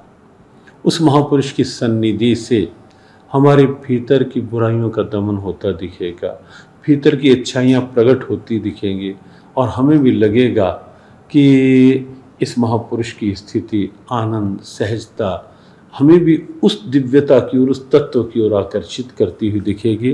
पहचान तो सन्निधि से स्वतः होने लगती है। बाह्य रूप में हम कहें तो बाह्य रूप में लक्षण, बाह्य वेशभूषा पहचान नहीं है, बाहर का कोई लक्षण पहचान नहीं है। पहचान तो अंदर की अवस्था ही है, जो गीता ने स्थित प्रज्ञ के रूप में कही कि संसार में रह रहा है लेकिन संसार की चाह नहीं है, संसार में रह रहा है लेकिन अनुकूल प्रतिकूल परिस्थितियों में अपने आप को सम रखे हुए है, जो मिल गया जैसा है उसमें संतुष्ट है, प्रसन्न है। ऐसे ढेरों लक्षण गीता ने बताए। तो ये थे स्वामी ज्ञानानंद जी के विचार। और आइए अब जानते हैं जगत गुरु तत्वदर्शी संत रामपाल जी महाराज के विचार। गीता जी अध्याय नंबर 8 के श्लोक नंबर 13 में गीता ज्ञानदाता श्री कृष्ण में प्रवेश करके ये ब्रह्म बोल रहा है, काल बोल रहा है। ये कहता है कि ओम इति एकाक्षरम ब्रह्म व्यवहारन माम अनुसमरण ये प्रयाति तजंदेहम स याति परमाम गतिम। मुझ ब्रह्म का एक अक्षर ओम है, यही मेरा मंत्र है। उच्चारण करके सिमरण करता हुआ ये प्रयाति तजंदेहम, जो शरीर छोड़कर जाता है, स याति परमाम गतिम, यानी वह ओम से मिलने वाले उस गति को प्राप्त होगा जो ओम के जाप से जो परम गति होती है, यानी ब्रह्मलोक प्राप्ति होती है, उसको प्राप्त होगा। और गीता जी अध्याय नंबर 8 के श्लोक नंबर 16 में स्पष्ट किया है कि ब्रह्मलोक पर्यंत भी ये सभी प्राणी पुनरावर्ती में हैं। वहाँ गए प्राणी भी जन्म मृत्यु में आते हैं, पुनः अक्षीण होते ही फिर पृथ्वी लोक पर आते हैं। तो ये भी मोक्ष नहीं हुआ, परम कल्याण नहीं हुआ। गीता ज्ञानदाता ब्रह्म स्वयं कह रहा है चौथे अध्याय के 5वें और 9वें श्लोक में, दूसरे अध्याय के 12 श्लोक में गीता जी में कि अर्जुन तेरे और मेरे बहुत जन्म हो चुके, तू नहीं जानता मैं जानता हूँ। मेरे जन्म और कर्म अलौकिक हैं। इसलिए कहा कि अर्जुन 18वें अध्याय के 62वें श्लोक में तू सर्व भाव से उस परमेश्वर की शरण में जा जिसकी कृपा से तू परम शांति और सनातन परम धाम को प्राप्त होगा। उस परमात्मा के बारे में, तत्ब्रह्म के बारे में बहुत जगह प्रमाण दिए हैं। दूसरे अध्याय के 17वें श्लोक में गीता जी में कहा कि अविनाशी तो उसको जान जिसको मारने में कोई समर्थ नहीं है। और दूसरे अध्याय के 12वें श्लोक में स्वयं अपने आप को नाशवान बता रहे हैं। तो कोई और प्रभु है जो ब्रह्म बता रहा है कि उसकी पूजा करनी चाहिए, और उसका मंत्र जो है वो तत्वदर्शी संत बताएगा। चौथे अध्याय के 34वें श्लोक में कहा है कि मैं नहीं जानता। उस तत्वदर्शी संत की खोज कर, जो चौथे अध्याय के 32वें श्लोक में जिस सच्चिदानंद घन ब्रह्म की वाणी में विस्तार से कहे गई धार्मिक यज्ञ हैं, अनुष्ठान हैं, क्रियाएं हैं की जानकारी है, वो तत्व ज्ञान है। उसको किसी तत्वदर्शी संत के पास जाकर समझ, उनको दंडवत प्रणाम करने से, कपट छोड़कर प्रसन्न करने से वो तत्वदर्शी संत तुझे परमात्मा की जानकारी देंगे। फिर उस तत्वदर्शी संत की पहचान बताई है 15वें अध्याय के प्रथम मंत्र में कि उल्टे लटके हुए संसार रूपी इस वृक्ष के उल्टा लटका हुआ संसार रूपी वृक्ष है, ऊपर को जड़ है और नीचे को तीनों गुण रूपी शाखा है।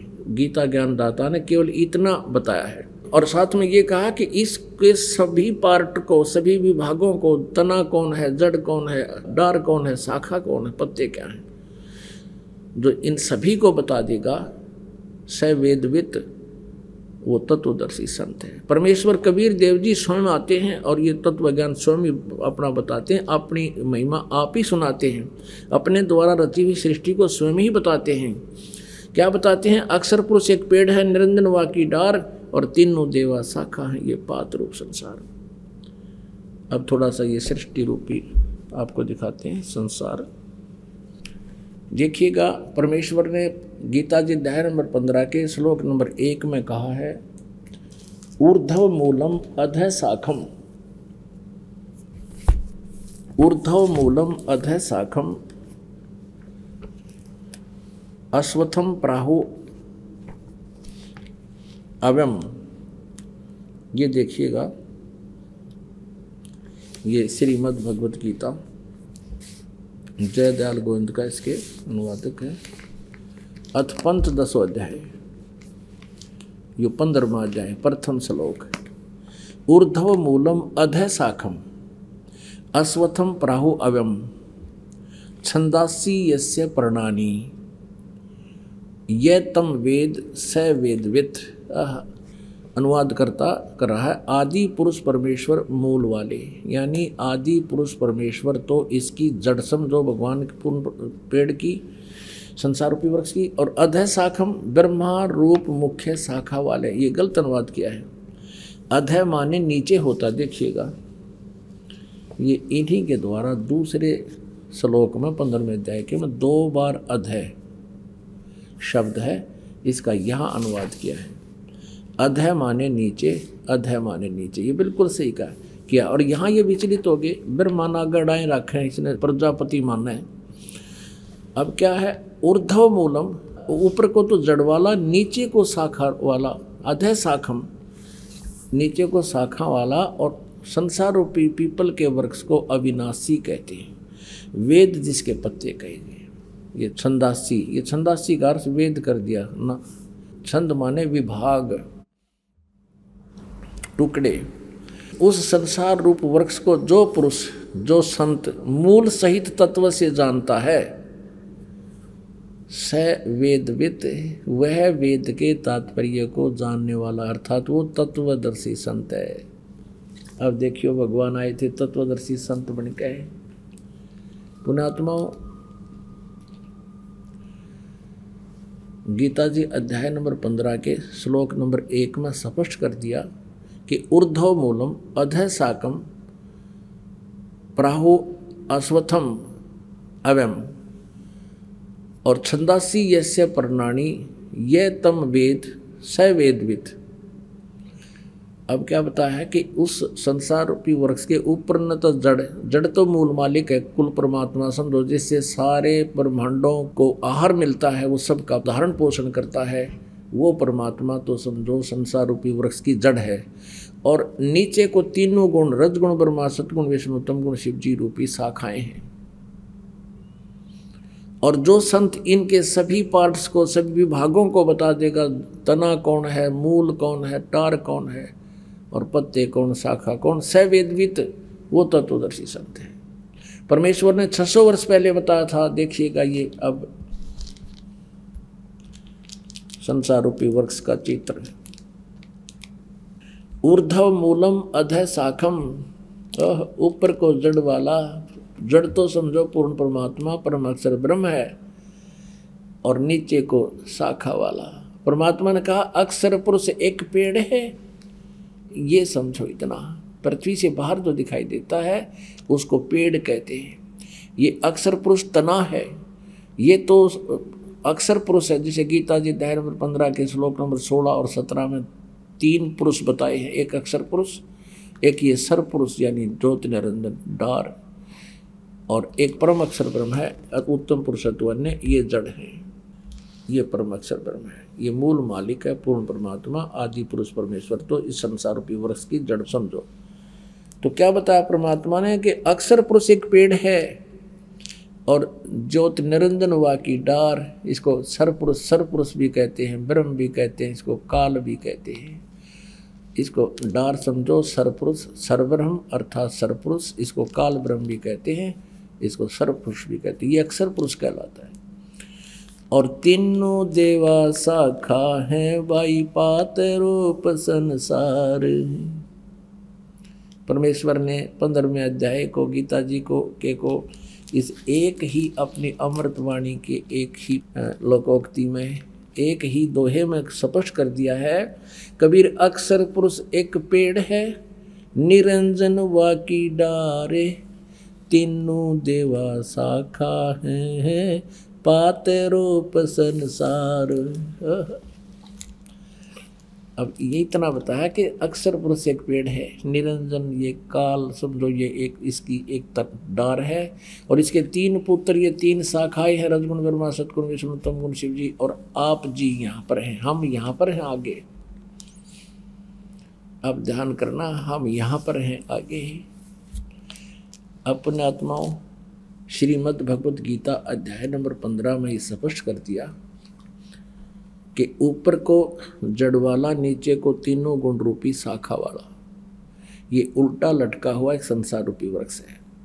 जड़ तो समझो परम अक्षर ब्रह्म है, ये पूर्ण परमात्मा है, और नीचे की तीनों गुण रूपी शाखा बता दी, काल ने और कुछ नहीं बताया। ऊपर न जड़ है ऊर्ध्वमूलम, और नीचे को तीनों गुण रूपी शाखा है। ये देखिएगा, यही श्रीमद् भगवत गीता, फिर देखिएगा। ये आप पढ़ रहे हैं, अभी आपने 15वें अध्याय का प्रथम मंत्र पढ़ लिया। जो संत इस संसार रूपी वृक्ष को मूल सहित जड़ते लेकर पत्याति सही बता देगा, स वेदवित, वह वेद के तात्पर्य को जानने वाला। आगे देखना 2 में क्या कहा है कि उस संसार वृक्ष की तीनों गुण रूप है, जल से बड़ी हुई नहीं है, तीनों गुण रूप है। विषय परवाला, ये भी देख लियो साथ में, विषय परवाला शाखा, ये विषय विकारों वाली तीनों गुण रूपी शाखाएं हैं। इसका सीधा अर्थ बनता है, तो और कुछ लिख रखा है।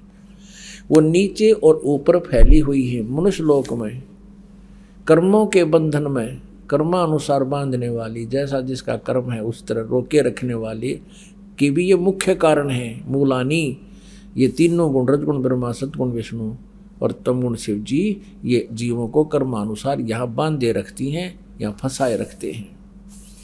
ऊपर और नीचे व्यापत हो रही है तीनों, यानी ब्रह्मा विष्णु महेश जी की जो स्थिति है, इनका जो प्रभुता है इस पृथ्वी लोक पर, नीचे पाताल लोक पर और ऊपर स्वर्ग लोक पर, इनमें एक एक विभाग के मंत्री हैं। ये रजगुण विभाग के ब्रह्मा जी, सतगुण विभाग के विष्णु जी, तमगुण विभाग के शिव जी। अब हमने ये देखना है कि रजगुण ब्रह्मा है, सतगुण विष्णु, तमगुण शिव जी, तब हम इस पवित्र सदग्रंथ गीता जी को समझ पाएंगे। इसके लिए हम अब सहयोग लेंगे पवित्र श्रीमद् देवी भागवत दुर्गा पुराण का, संस्कृत सहित, ये हिंदी टीका सहित। ये कहाँ से छपी है?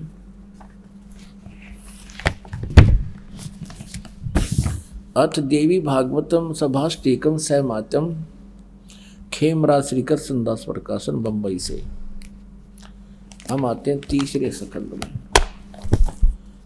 ये है अथ श्रीमद् देवी भागवते भाषा टीका युक्ते, तृतीय स्कंद है प्रारंभते।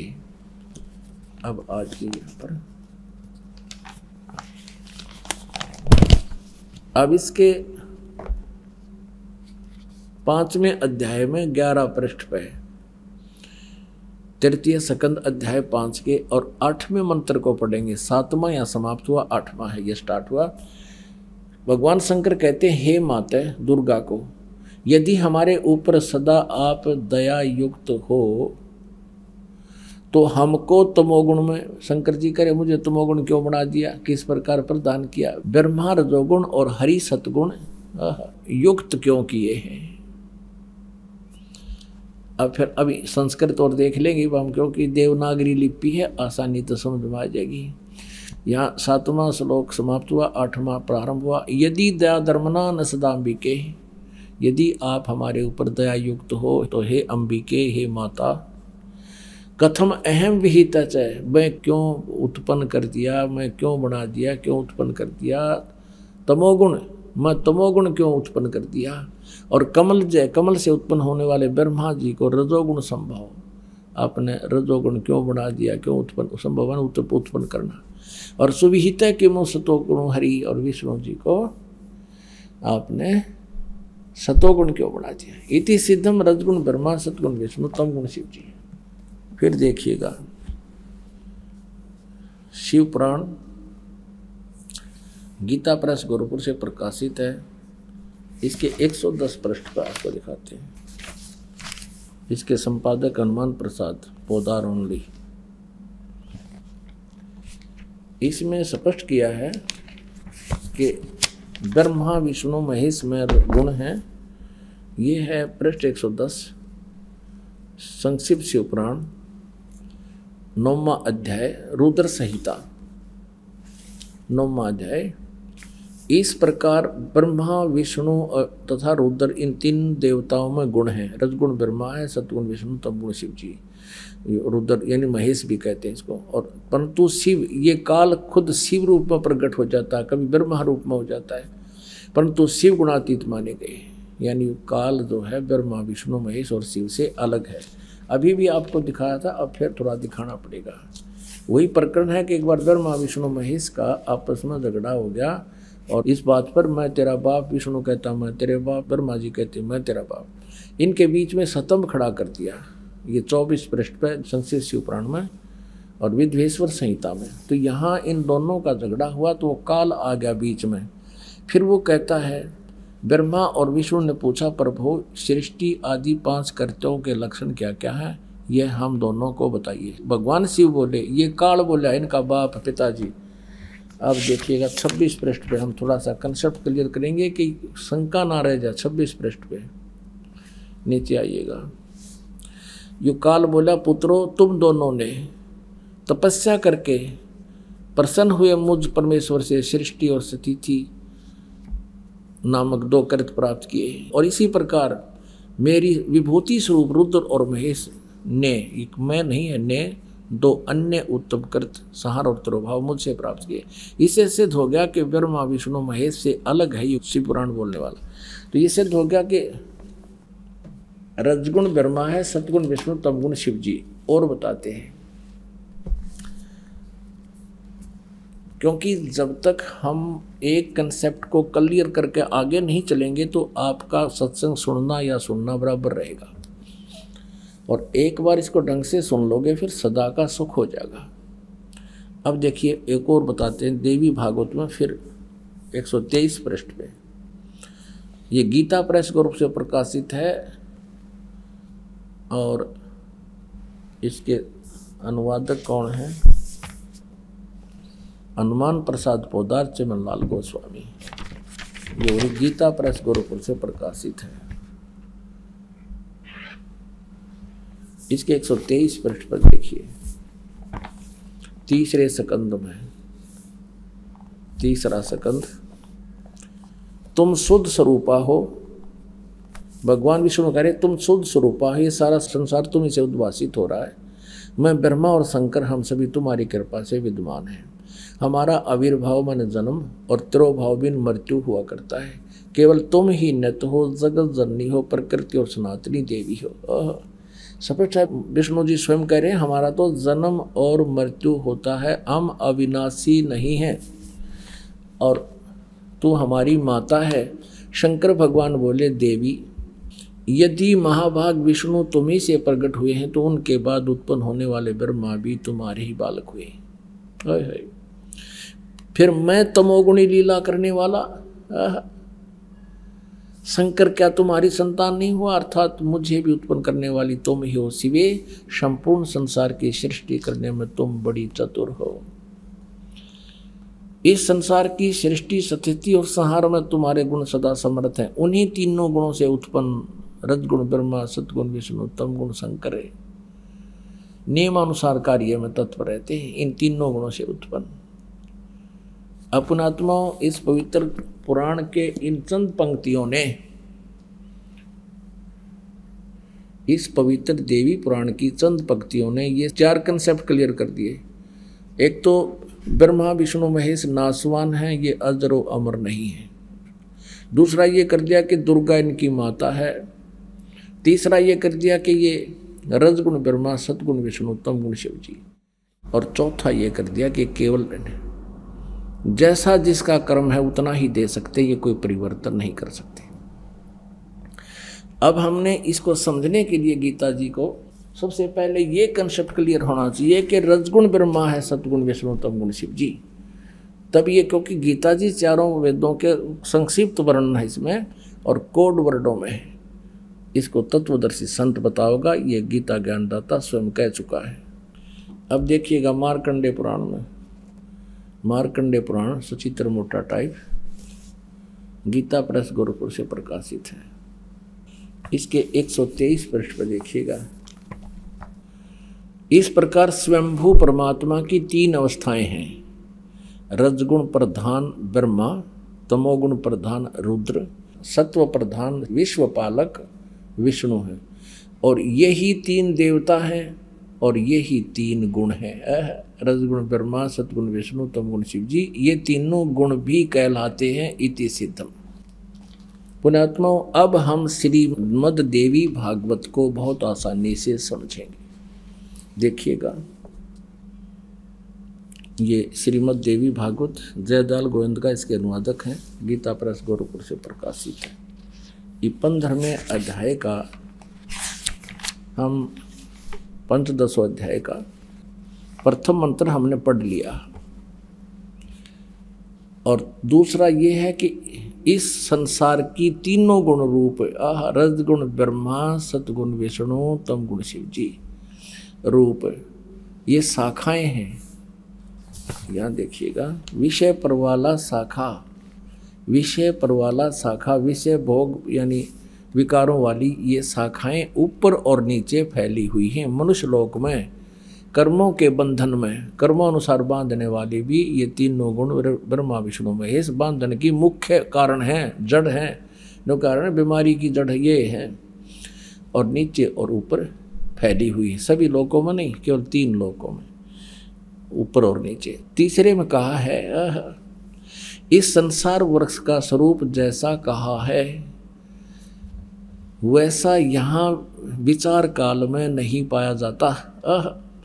विचार काल माने गीता ज्ञानदाता कहता है इस संसार रूपी वृक्ष के बारे में मुझे जो जानकारी है वह पूर्ण नहीं है। तेरे मेरे इस विचार काल में गीता जी के डिस्कशन में मैं कंप्लीट नहीं बता पा रहा। इस संसार रूपी वृक्ष का स्वरूप अर्थात ब्रह्मांड की सृष्टि रचना के बारे में जैसा कहा है वैसा यहाँ विचार काल में यानी गीता जी के ज्ञान में नहीं पाया जाता, क्योंकि न तो इसका आदि है, मुझे इसका आदि और अंत का पता नहीं है, और न इसकी अच्छी तरह प्रकाश स्थिति है, क्योंकि मैं नहीं जानता। इसलिए इस सुविरुद्ध मूलम अहमता ममता वासना नहीं, अति दृढ़ मूल वाले यानी अविनाशी परमात्मा रूपी तो जड़ हैं, वो तो अविनाशी है, कभी नाश में आता नहीं। वो दृढ़ मूल माने अविनाशी परमात्मा रूपी मूल वाले संसार रूपी पीपल के वृक्ष को दृढ़ेन माने दृढ़, असंग शस्त्रेण इन वैराग रूप शस्त्र द्वारा काट कर नहीं, तत्व ज्ञान रूपी शस्त्र द्वारा काट कर यानी तत्व ज्ञान से अच्छी तरह समझकर उसके पश्चात ये चौथा श्लोक में स्पष्ट कर दिया। उसके पश्चात उस परम पद रूप परमेश्वर को भली भांति खोजना चाहिए, जिसमें गए हुए पुरुष यानी साधक फिर लौटकर संसार में कभी नहीं आते, और जिस परमेश्वर से इस पुरातन संसार वृक्ष की प्रवृत्ति विस्तार को प्राप्त हुई है, जिसने सारे ब्रह्मांडों की रचना की है जिस भगवान ने, और उसी आदि पुरुष नारायण के मैं शरण हूँ, इस प्रकार दृढ़ निश्चय करके उसी परमेश्वर का मनन और निधि ध्यान करना चाहिए। यानी पद माने पूजा कर, गीता ज्ञानदाता कहता उसी की पूजा करनी चाहिए, जहाँ जाने के बाद फिर लौटकर संसार में कभी नहीं आते। पुण्यात्माओं, प्रसंग चला था कि सतयुग के ब्राह्मणों ने कह का भी नहीं बेरा, और ये कलयुग के बताए रखे हैं, आपने पढ़ लिया, बार बार कहता भी शोभा ना देता।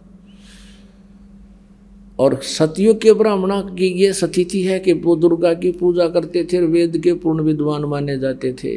ओए दुर्गा कहती है नहीं, मेरी पूजा भी छोड़ दो, ब्रह्म की साधना करो, उसका ओम नाम है, ब्रह्मलोक में रहता है, वहाँ चले जाओगे। और ब्रह्म कहता है कि नहीं, मैं भी नासवान हूँ, मेरे भी जन्म मृत्यु होते हैं और तेरे भी जन्म मृत्यु होते हैं। 15वें अध्याय का 1 से लेकर 4 में स्पष्ट कर दिया कि तू तत्वदर्शी संत से ये ज्ञान प्राप्त करके और फिर उसके पश्चात परमेश्वर के उस परम पद की खोज करनी चाहिए, जहाँ जाने के बाद फिर कभी जन्म मृत्यु नहीं होती। अब देखो गीता जी अध्याय नंबर 4 का श्लोक नंबर 5 और 9 दिखाते हैं आपको। अध्याय नंबर 4 और ये श्लोक नंबर 5 यहाँ पर है। इसका अनुवाद यहाँ किया है। हे परंतम अर्जुन, मेरे और तेरे बहुत जन्म हो चुके हैं। हे परंतम अर्जुन, मेरे और तेरे बहुत से जन्म हो चुके हैं, उन सबको तू नहीं जानता, मैं जानता हूँ। अब 9 में ये चौथे जाएगा 9वां। हे अर्जुन, मेरे जन्म और कर्म दिव्य अर्थात अलौकिक हैं। अध्याय नंबर 2 का श्रीमद् भगवद गीता और 12 श्लोक है। न तो ऐसा ही है कि मैं किसी काल में नहीं था, अथवा तू नहीं था, अथवा ये राजा लोग नहीं थे, और न ऐसा ही है कि इससे आगे हम सब नहीं रहेंगे। स्पष्ट हो गया। ये गीता ज्ञानदाता कहता है कि हम पहले भी थे, ना सोचा पहले ना थे, आगे ना होंगे, आगे भी होंगे, जन्म मृत्यु हमारे होते रहेंगे। अब 17वें श्लोक में दूसरे अध्याय का 17वां श्लोक देखिएगा। इसमें कहा कि नाश रहित तो उसको जान, जिससे ये संपूर्ण जगत दृश्य वर्ग व्याप्त है, इस अविनाशी का विनाश करने में कोई भी समर्थ नहीं है। और 18वें अध्याय के 62वें श्लोक में इसीलिए कहा कि अर्जुन तो सर्वभाव से उस परमेश्वर की शरण में जा। 18वें का है 62वें श्लोक में, हे अर्जुन, सब प्रकार से उस परमेश्वर की शरण में जा। सब प्रकार माने सबकी पूजाएं त्याग कर उसकी शरण में जा। उस परमात्मा की कृपा से ही तू परम शांति को तथा सनातन परम धाम को प्राप्त होगा, फिर तेरी जन्म मृत्यु नहीं होगी। पुण्यात्मा, कुछ भक्त जन ये समझते हैं कि संत रामपाल जो है ब्रह्मा विष्णु महेश की जो है ना आलोचना करता है। नहीं, और ये भी कहते हैं कि ब्रह्मा विष्णु महेश जी की पूजाएं छुड़वाता है। पुणात्मा, ना तो कुछ छोड़ना है, हमने अपनी साधना को शास्त्र अनुकूल करना है, जो हमारे सदग्रंथों में लिखा, जिससे हमें लाभ होगा। जैसे संसार रूपी एक वृक्ष है, अभी आपने देखा, और पुण्यात्मा, आप जी ने कोई आम का पेड़ बोना है, आप जी ने कोई भक्ति कर्म करना है, आम का पौधा बीजना है, तो कैसे बीजोगे? उसको जड़ की तरफ से गमले में तो पौधा बनाओगे और फिर मिट्टी में भी गड्ढा खोद कर जड़ की तरफ से लगाओगे, और फिर जड़ की सिंचाई करोगे, मूल की, जड़ों की। तो जड़ की यानी मूल की सिंचाई करने से संसार रूपी ये पौधा बड़ा होगा और फिर टहनियाँ के फल होंगे, लगेंगे। परमात्मा कहते हैं, अक्षर पुरुष एक पेड़ है, निरंजन वा की डार, और तीनों देवा शाखा हैं, ये पात रूप संसार। अब देखिएगा, सीधा बीजा हुआ लगाया हुआ भक्ति रूपी पौधा, ये है एक पौधे को बीजने का प्रॉपर वे, सुचारू विधि ये है। नीचे को जड़ है, जड़ को मिट्टी में या गमले में पौधा बनाया है, फिर इसको गड्ढा खोद कर मिट्टी में डाला जाए और फिर जड़ की पूजा करे। फिर इससे क्या होगा कि ये सब टहनियाँ बढ़ जाएंगी, ये देवता। और हम क्या कर रहे हैं? हम उल्टा कर रहे हैं। हमने ब्रह्मा विष्णु महेश यानी टहनियों की तब पूजा शुरू कर दी और जड़ की पूजा छोड़ दी। हमने साधना शास्त्र विरुद्ध शुरू कर रखी है। और परमात्मा यही कहा करते, ये दास भी यही कहता है, परमेश्वर कहा करते थे कि इसको ऐसे कर लो, एक कै साध्य सब सदे है, सब साध्य सब जावे। सब साधन थे सारा नष्ट हो गए थे, पौधा उगना ही नहीं, लगना ही नहीं। एक कै साध्य सब सदे, एक की साधना करने से सारा पौधा प्रफुल्लित हो जाएगा। और सब साध्य सब जावे, माली यानी समझदार व्यक्ति जो सही प्रोसीजर से परिचित है, माली सिंचे मूल को हो, वो फल फूल गोए। कितने सिंपल वे में बताया परमात्मा ने कि एक के साध्य सब सद है, यानी पूरा काम हो जाएगा एक मूल भगवान की पूजा करने से। और सब साध्य सब जावे, ये तो नाश कर दिया भक्ति का। हम ऐसा कर रहे हैं, सचमुच ऐसी साधनाएं कर रहे हैं, गीता और वेदों के अनुसार ना करके मनमुखी साधनाएं कर रहे हैं। ये कृष्ण भगत, ये गुरु नकली कृष्ण जी के उपासक भ्रमित कर रहे हैं समाज को। कहते हैं कृष्ण ही तत्व है, श्री कृष्ण ही सब कुछ है, ये परम तत्व है, अविनाशी तत्व है। और फिर उसे प्रश्न किया, क्या ब्रह्मा विष्णु महेश नाशवान है? हाँ, ब्रह्मा विष्णु महेश का जन्म मृत्यु तो नहीं कह सकते, स्वर्ग के बाद फिर उनका पूर्ण परमात्मा में विलीन हो जाते हैं और फिर स्वर्ग के बाद वापस आ जाते हैं। फिर प्रश्न किया कि ब्रह्मा विष्णु महेश किसकी साधना करते हैं? कहते हैं उस पूर्ण परमात्मा की साधना करते हैं। अरे विष्णु जो पूर्ण परमात्मा की साधना करते हैं तो फिर अखिल ब्रह्मांड का नायक हो गया यूँ। और यहाँ चौथे अध्याय के 34वें श्लोक में जो एंड वेंड कर रहे हैं, बुआ बाई बक रहे हैं कि कृष्ण ही तत्व है, तत्व ही परमात्मा है, कृष्ण ही अविनाशी है, तत्व ही अविनाशी है। परमात्मा कहते हैं सटदल उआ बाई बकदा, ये उआ बाई बकते, इनको कोई ज्ञान नहीं है, भ्रमित करें, पूरे मानव समाज को बर्बाद करें। निरंजन धन तेरा दरबार, निरंजन धन तेरा दरबार, जहाँ पर तनिक ना न्याय विचार। वैसा उड़ मुल मुल खासा, गल मोतियों के आर। वैसा उड़ मुल मुल खासा, गल मोतियों के आर। पतिव्रता को मिले न खादी, ये सूखा नरस आहार। निरंजन धन तेरा दरबार, निरंजन धन तेरा दरबार, जहाँ पर तनिक न न्याय विचार। पाखंडी की पूजा जग में, संत को कहें लबाड़। पाखंडी की पूजा जग में, संत को कहें लबाड़। अज्ञानी को परम विवेकी, ज्ञानी को मूढ़ गंवार। निरंजन धन तेरा दरबार, निरंजन धन तेरा दरबार, जहाँ पर तनिक न न्याय विचार। कह कबीर सुनो भाई साधो, यहाँ सब उल्टा व्यवहार। कहे कबीर सुनो भाई साधो, यहाँ सब उल्टा व्यवहार। सच्चों को तो ये झूठा बतावें, इन झूठों का एतबार। निरंजन धन तेरा दरबार, निरंजन धन तेरा दरबार, जहाँ पर तनिक ना न्याय विचार। आइए अब हम उन श्रद्धालुओं के अनुभव जानते हैं जो जगत गुरु तत्वदर्शी संत रामपाल जी महाराज जी से दीक्षा प्राप्त कर चुके हैं तथा उनके द्वारा बताए गए भक्ति मार्ग पर चल रहे हैं। नमस्कार जी। नमस्कार। क्या नाम है जी आपका? जी मेरा नाम डॉक्टर शोभा सिन्हा है।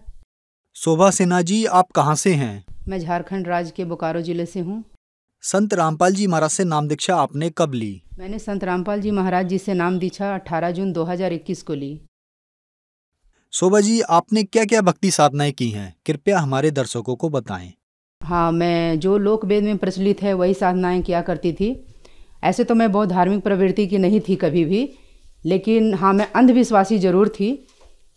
जो लोग भी कहते थे कि मुझे ऐसा लगता था कि साधु संतों के पास हर समस्या का समाधान ज़रूर होता है, तो मैं भी उसी तरह चक्कर में ज़रूर फंसी हुई थी। और उन्हीं के कहने पर मैं बजरंग बली की पूजा करने लगी। मैं हर शनिवार को जाती थी जल डालने के लिए, दीपक जलाने के लिए, और मैंने ये अनवरत नाम दीक्षा लेने से 5-6 साल पहले तक पूरा किया। इसके अलावा मैं ज़्यादा कुछ नहीं करती थी। शोभा जी, आपने बताया कि आप पारंपरिक पूजाएं करती थीं, तो फिर संत रामपाल जी महाराज जी के शरण में आने का क्या कारण बना? जी, मैं जो भी पूजाएं करती थी उनसे मुझे हमेशा मैं कुछ उम्मीद में करती थी कि ये मेरे साथ अच्छा होगा, अब मेरे साथ अच्छा होगा, लेकिन ऐसा नहीं हुआ। हमेशा मेरे को साथ तकलीफ़ें ही रहीं। 2021 में मैंने जब नाम दीक्षा ली, उससे 5-6 साल पहले से मुझे सर दर्द रहती थी। मुझे बहुत भयंकर दर्द होता था, इतना तेज़ दर्द होता था कि मैं एक दिन में 3-3 गोलियां खाती थी, इंजेक्शन लेती थी। हर दूसरे तीसरे दिन मेरा सर दर्द वैसे ही रहता था, और उसके साथ उल्टी की समस्या। मैं बिस्तर पर लेटी रहती थी, एकदम मेरा लाइफ ख़त्म हो गया था। तो और उसके बाद मेरे को एक और प्रॉब्लम थी कि मुझे छाती में दर्द हुआ। 2018 की बात है, मुझे छाती में बहुत तेज़ दर्द हुआ। मैं डॉक्टर के पास गई उसके लिए, तो उन्होंने मुझे दवाइयाँ दी, मैंने खा लिया। लेकिन 1 महीने बाद फिर से मुझे सेम दर्द हुआ, जिसमें कि मैं बिस्तर से उठ नहीं पाती थी, सांस लेने में तकलीफ़ होती थी, और जब भी मैं सांस लूँ मेरी छाती में बहुत तेज़ दर्द होता था। लगता था कि मैं सांस जैसे ही लेती हूँ मुझे बहुत तकलीफ़ होने लगती है। तो उसके बाद मैं फिर डॉक्टर के कहने पर मैंने चेस्ट एक्सरे कराया। चेस्ट एक्सरे में भी कुछ खास नहीं निकला, लेकिन एक शैडो नज़र आया। तो इस आधार पर डॉक्टर ने कहा कि आप बाहर जा कर के कुछ अच्छी तरह से जांच कराइए। तब मैं सर गंगाराम हॉस्पिटल गई 2018 में, सितंबर 2018 में मैं गंगाराम हॉस्पिटल गई दिल्ली। उसके बाद वहाँ पर मेरा 15 से 16 दिन तक लगातार मेरा हर तरह का टेस्ट हुआ, जिसमें जितने भी ट्यूमर्स होते हैं, कैंसर के जो होते हैं, सारा जाँच हुआ मेरा। उसमें मुझे डायग्नोज हुआ कि मेरे को ट्यूमर है चेस्ट वॉल में, फाइब्रोजिंग मेडिस्टिनाइटिस जिसका नाम है, और इसमें वो इस पोजीशन पर है कि उसका ऑपरेशन नहीं किया जा सकता है। लेकिन उसके कारण मुझे, हाँ, अगर वो साइज में बढ़ता है तो वो फिर प्रॉब्लमेटिक हो सकता है। तो मुझे हमेशा ये बोल दिया गया कि आपको ठंड नहीं लगनी चाहिए, एलर्जी नहीं होनी चाहिए, वरना जब भी आप खांसोगे, छींकोगे तो उस पर प्रेशर पड़ेगा, हो सकता है कि वो आपका बिगड़ जाए। इस डर में मैं हमेशा जीती रहती थी, लेकिन मेरे पास कोई उपाय नहीं था। मैं जो भक्ति कर रही थी मुझे जरा भी इसमें लाभ नहीं हो रहा था। मैं दवाइयाँ खा रही थी। फिर क्या हुआ कि कोरोना का टाइम आ गया। 2021 मार्च 2021 में मेरे हस्बैंड का डेथ हो गया कोरोना की वजह से। उसके बाद तो मैं बिल्कुल ही टूट गई। मुझे लगने लगा कि कुछ नहीं मेरे साथ अच्छा हो रहा है, सब बुरा ही बुरा हो रहा है।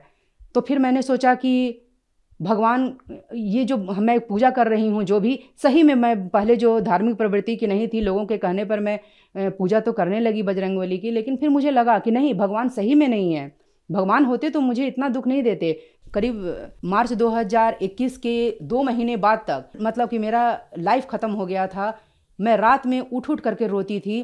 तो मुझे लगता था कि इतना कम उम्र में जैसे चले गए वैसे ही मैं भी चली जाऊंगी एक दिन। मेरे बच्चे अनाथ हो जाएंगे। मेरे दोनों बच्चे अभी पढ़ रहे हैं, छोटे ही हैं। तो मैं हमेशा सोचती थी कि मेरा फिर क्या होगा, मैं भी इसी तरह चले जाऊंगी जैसे कि वो चले गए। मेरे को भी कोरोना हुआ था, मैं भी डर रही थी। मेरे पास तो डरने का रीज़न था कि मेरे पास मैं चेस्ट वॉल में ट्यूमर लेके घूम रही हूँ फिर से। हाँ, और इसी बीच 2021 में ही, तो जब मेरे हस्बैंड का डेथ हुआ तो उसी मंथ में मुझे जाना था दिल्ली फिर से चेकअप के लिए। मैं हर साल जाती थी, कोरोना की वजह से नहीं जा पाई थी। तो 2021 में मैं जब गई तो उसी समय मेरा पूरा सीटी एब्डामन भी हुआ। उस समय मुझे पता चला कि मेरा लेफ़्ट किडनी काम ही नहीं करता है। तो वो दीक्षा लेने से पहले की बात है, मार्च की बात है, मार्च 2021 की। तो मेरा लेफ़्ट किडनी काम ही नहीं करता है। तो फिर मुझे इतना शौक लगा कि मैं वहीं दिल्ली में ही डॉक्टर के सामने ही मेदांता हॉस्पिटल में, वहीं पर मैंने गुड़गांव में मेदांता हॉस्पिटल में मैं बैठ कर रोने लगी। मैं बहुत बोलने लगी। वहीं पर मैं एक तरह से विक्षिप्त अवस्था में आ गई कि अब तो मेरे को कोई नहीं बचा सकता है, अब मेरा सब कुछ ख़त्म हो गया है। सब कुछ। अब तो मेरे पास किडनी भी नहीं रहा, एक किडनी अब है, उसमें अगर थोड़ा सा भी कुछ प्रॉब्लम आ जाएगा तो फिर मैं एज अ डॉक्टर जानती थी कि फिर उसके बगैर तो मेरा जीना मुश्किल है। और मेरी आर्थिक स्थिति ऐसी नहीं थी, क्योंकि डॉक्टर ने मुझे कह दिया था कि उस किडनी में ज़रा भी प्रॉब्लम हुआ आपको तो सीधे रीनल ट्रांसप्लांट के अलावा कोई चारा नहीं है। मेरी आर्थिक स्थिति भगत जी, मैं डॉक्टर हूँ, मैं सरकारी डॉक्टर हूँ और मैं बहुत ईमानदारी से डॉक्टरी करती हूँ। मैं किसी से एक पैसा किसी भी काम के लिए मैं नहीं लेती। उसके बाद मैं बिल्कुल ही टूट गई थी। अब मुझे कोई नहीं बचा सकता है। मेरी मम्मी पापा मेरे को देख देख करके परेशान हो जाते थे कि मेरी बेटी इतनी योग्य है, सब इसको पसंद करते हैं हॉस्पिटल में, घर में, लेकिन ये तो बिल्कुल टूट रही है, ये ख़त्म हो रही है। उसी बीच किसी भगत जी ने मेरी मम्मी को ज्ञान गंगा पुस्तक ला करके दिया। तब मम्मी ने उनसे मेरे बारे में बताया कि मेरी बेटी के साथ ऐसे ऐसे हुआ है। तब उन्होंने कहा कि आप अपनी बेटी को ये पुस्तक ज़रूर दीजिए पढ़ने के लिए, बहुत शांति मिलेगा। तो मेरी मम्मी लेकर आई मेरे पुस्तक को, और जीने की राह और ज्ञान गंगा, 2 पुस्तक उन्होंने मुझे दिया। मैं धीरे धीरे पढ़ना शुरू की। उस समय मैं ड्यूटी जाती थी, लेकिन मैं बिल्कुल हंसती नहीं थी। मतलब ऐसा लगता था कि नहीं, मैं कभी भी मर जाऊंगी, मुझे हंसने का कोई राइट नहीं है, मैं कभी भी चले जाऊंगी। तो 20 से 25 दिनों में भगत जी मैंने वो पूरी की पूरी पुस्तक ख़त्म कर दी। और उसके बाद मुझे मतलब कि सिर्फ मैंने मम्मी को फ़ोन किया कि मम्मी जी मुझे दीक्षा लेनी है। जब मम्मी को पता चला, मेरे पूरे घर वालों को पता चला, मेरे पापा को पता चला, मेरे भाई बहनों को पता चला, उन्होंने सबने विरोध किया। बोला कि दीदी तुमको क्या हो गया है, तुम पागल हो गई हो क्या, जिया जी चले गए हैं इसलिए तुमको क्या लग रहा है, तुम अकेली हो, तुम्हारे साथ कोई नहीं है। हम बोले हाँ बाबू, कोई नहीं है मेरे साथ, किसी के साथ कोई नहीं होता है, कोई परिवार किसी का काम नहीं आता है। फिर मुझे लगने लगा कि नहीं, मुझे दीक्षा लेना है, यही एक मार्ग। मुझे इतना अच्छा लगने लगा, मुझे लगा कि संत रामपाल जी महाराज जी को अगर मैं पहले से जानती होती तो मैं पहले से उनके पास चली जाती, तो शायद मुझे इतनी तकलीफ नहीं होती। लेकिन ठीक है, जब मुझे पता चला, मैं उस चीज़ को गंवाना नहीं चाहती थी। मेरे भाई बहनों ने कहा दीदी कम से कम 1 महीना रुक जाओ, अभी 1 महीना तो देख लो। हम बोले 1 महीना किसने देखा है बाबू, 1 महीना तो बहुत होता है, यहाँ कल का ठिकाना नहीं है, 1 महीने का क्या करें। तो फिर सब लोग मेरे अथी के सामने मजबूर हो गए। उन्होंने मुझे नाम दीक्षा लेने से नहीं रोका, मैंने नाम दीक्षा लिया और वही 18 जून 2021 को मैंने संत रामपाल जी महाराज जी से नाम दीक्षा लिया। शोभा जी, बताया जाता है कि जब इंसान परेशान होता है तो डॉक्टर्स के पास जाता है अपनी बीमारी के इलाज के लिए। आप एक सीनियर डॉक्टर हैं, आप खुद डॉक्टर होते हुए भी संत रामपाल जी महाराज जी के शरण में गईं अपनी परेशानियों को लेकर। क्या हम ये समझ सकते हैं कि आपका इलाज डॉक्टर्स के पास नहीं था, ऐसा ही कुछ है, या आप ठीक ही नहीं हो पा रही थी, क्या कारण था? हाँ, मेरा इलाज डॉक्टरों के पास नहीं था। डॉक्टर ने तो खुद बोल दिया था कि आपका जो ट्यूमर है उसको हम लोग ऑपरेट करके निकाल नहीं सकते हैं, ये आपके उस जगह पर उसी तरह फिक्स पड़ा रहेगा। तो भाई जो चीज़ वहाँ पड़ा रहे, मुझे पता है कि वो मेरे लिए हानिकारक है, वो निकल नहीं सकती है, तो मेरा लाइफ आप सोचिए कैसा होगा। मेरे प्रॉब्लम का इलाज डॉक्टर के पास नहीं था। अगर वो ऑपरेट करके निकाल देते तो वो इलाज होता, लेकिन वो नहीं था। शोभा जी, आपने बताया कि आप एक डॉक्टर हैं और आपकी जो परेशानियां थी, बीमारियां थी, उनका इलाज डॉक्टर्स के पास नहीं था, इसलिए आपने संत रामपाल जी महाराज जी को अपना गुरु बनाया। कहते हैं कि जो श्रद्धालु संत रामपाल जी महाराज जी की शरण में जाते हैं उनको लाभ जरूर होते हैं, तो क्या आपके साथ भी कुछ ऐसे अनुभव हुए? जी, मुझे बहुत सारा लाभ हुआ है, मैं गिना नहीं सकती, इतने सारे मुझे लाभ हुए हैं। कहने को तो मुझे सिर्फ 2 साल हुए हैं, लेकिन मुझे लगता है कि मैं इनके साथ बहुत पहले से जुड़ी हुई हूँ, क्योंकि मेरा पूरा शरीर का सिस्टम मेरा ठीक हो गया है। मेरा जो हेल्थ का जो भी प्रॉब्लम था, चाहे वो सर दर्द से लेकर के वो जो मैं सर दर्द की दवाइयाँ खाती थी, मैं जो चेस्ट में जो पेन होता था मैं उसके लिए दवाइयाँ खाती थी, वो मेरा कम्प्लीटली ठीक हुआ। और आज मैं 1 गोली तक नहीं खाती हूँ किसी भी चीज़ की, और मैंने बहुत दिनों से नहीं खाई है। नाम दीक्षा लेने के 1-2 महीने के बाद से ही मेरे में सारे परिवर्तन शुरू हो गए, और मुझे यकीन पूरा हो गया कि बस अब मेरे को कभी तकलीफ नहीं हो सकती। और हाँ, सच में परमात्मा है जो कि हमारा सारा कष्ट दूर कर रहे हैं। ऐसे तो आए दिन बहुत से लाभ होते हैं। एक दिन मुझे रात में मतलब कि अचानक से 2 बजे मेरा पेट खराब होने लगा, मैंने फील होने लगा। मैं गई तो मुझे इतना लूज मोशन होने लगा कि मैं परेशान हो गई।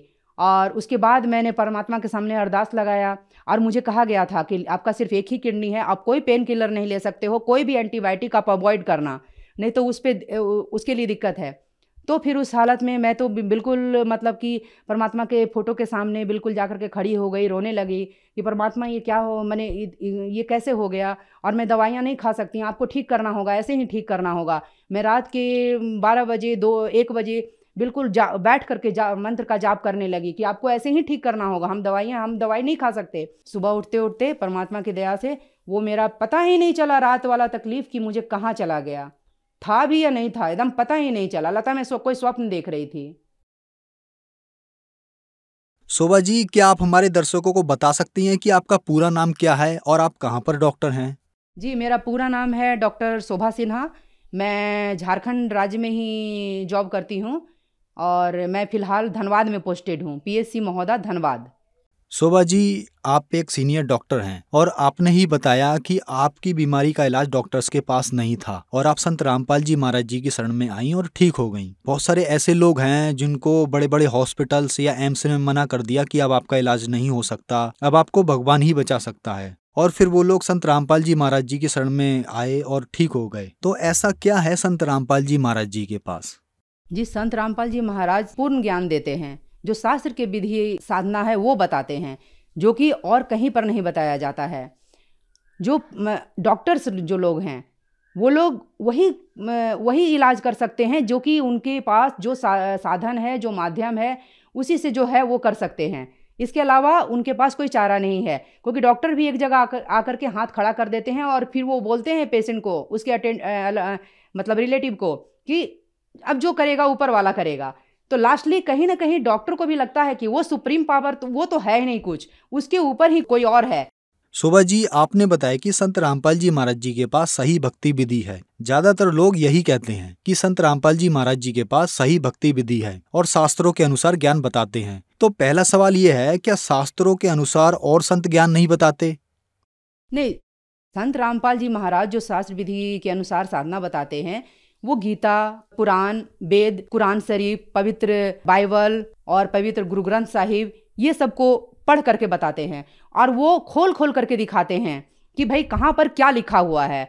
हमारे जो पंडित लोग हैं ये सब वही चीज़ को फॉलो करते हैं, लेकिन वो कभी उसका मतलब नहीं बताते, क्योंकि शायद उनको पता ही नहीं है उनका मतलब, इसीलिए। लेकिन संत रामपाल जी महाराज उन सभी को खोल खोल करके किताबों को बता रहे हैं कि आज का समाज पढ़ा लिखा समाज है, अब आप पढ़िए। आप पहले की तरह नहीं है कि ब्राह्मण लोग किसी को कुछ भी बोल देते थे, पंडित लोग, तो उसको फॉलो करने के लिए वो बाध्य हो जाते थे। नहीं, आज हमारे पास ज्ञान है, हम पढ़ सकते हैं, हर तरह से बताया जा रहा है, इतने अध्याय में, इतने श्लोक नंबर में ये मतलब लिखा हुआ है। तो इसलिए इनकी साधना सही है, क्योंकि ये खोल खोल करके अपने पुस्तकों को दिखा रहे हैं। बाकी सभी धर्म गुरु ऐसा नहीं करते हैं, वो पुस्तक को खोलते नहीं है, वो केवल बोल देते हैं कि गीता में ये है, कुरान में ये है, वेद में ये है, पुराण में ये है, सब कुछ, लेकिन वो खोल खोल के नहीं बताते हैं, क्योंकि उनको खुद ही नहीं पता कि क्या कहाँ लिखा है। जितनी जल्दी हो सके एकमात्र यही परमात्मा है, आप आ करके तो देखिए। मेरा पूर्ण विश्वास है कि आपकी तकलीफें यहाँ आकर के जरूर दूर होंगी। बहुतों की दूर हुई हैं, मेरी दूर हुई हैं। शोभा जी, एक बात और कही जाती है कि संत रामपाल जी महाराज से जब हमने नाम दीक्षा लेनी है तो देवी देवताओं की पूजा छोड़नी पड़ेगी। तो क्या आपने भी जब संत रामपाल जी महाराज से नाम दीक्षा ली तो देवी देवताओं की पूजा छोड़ दी? संत रामपाल जी महाराज शास्त्रों के अनुसार इन्हीं देवी देवताओं की भक्ति करवाते हैं, जिनकी हम पहले कर रहे थे, लेकिन वो विधि के अनुसार नहीं था, शास्त्र विधि के अनुकूल नहीं था। लेकिन वो इनकी आराधना जो है, पूजा जो है, वो शास्त्र विधि अनुसार करवाते हैं, तो वो पूरा का पूरा लाभ देते हैं। अगर कोई श्रद्धालु संत रामपाल जी महाराज से नाम दीक्षा लेना चाहता है तो उसको क्या करना होगा? जी, आजकल बहुत सारे चैनलों पर संत रामपाल जी महाराज जी का सत्संग आता है, उसके नीचे एक पट्टी चलती है जिस पर नंबर लिखे रहते हैं बहुत सारे, उन पर फ़ोन करके आप कोई भी अपने नज़दीकी नाम केंद्र का पता कर सकता है और वहाँ जाकर के दीक्षा ले सकता है, नाम ले सकता है और अपना कल्याण करवा सकता है। शोभा जी, हमारे चैनल पर अपने अनुभव बताने के लिए आपका बहुत बहुत धन्यवाद। सत साहेब।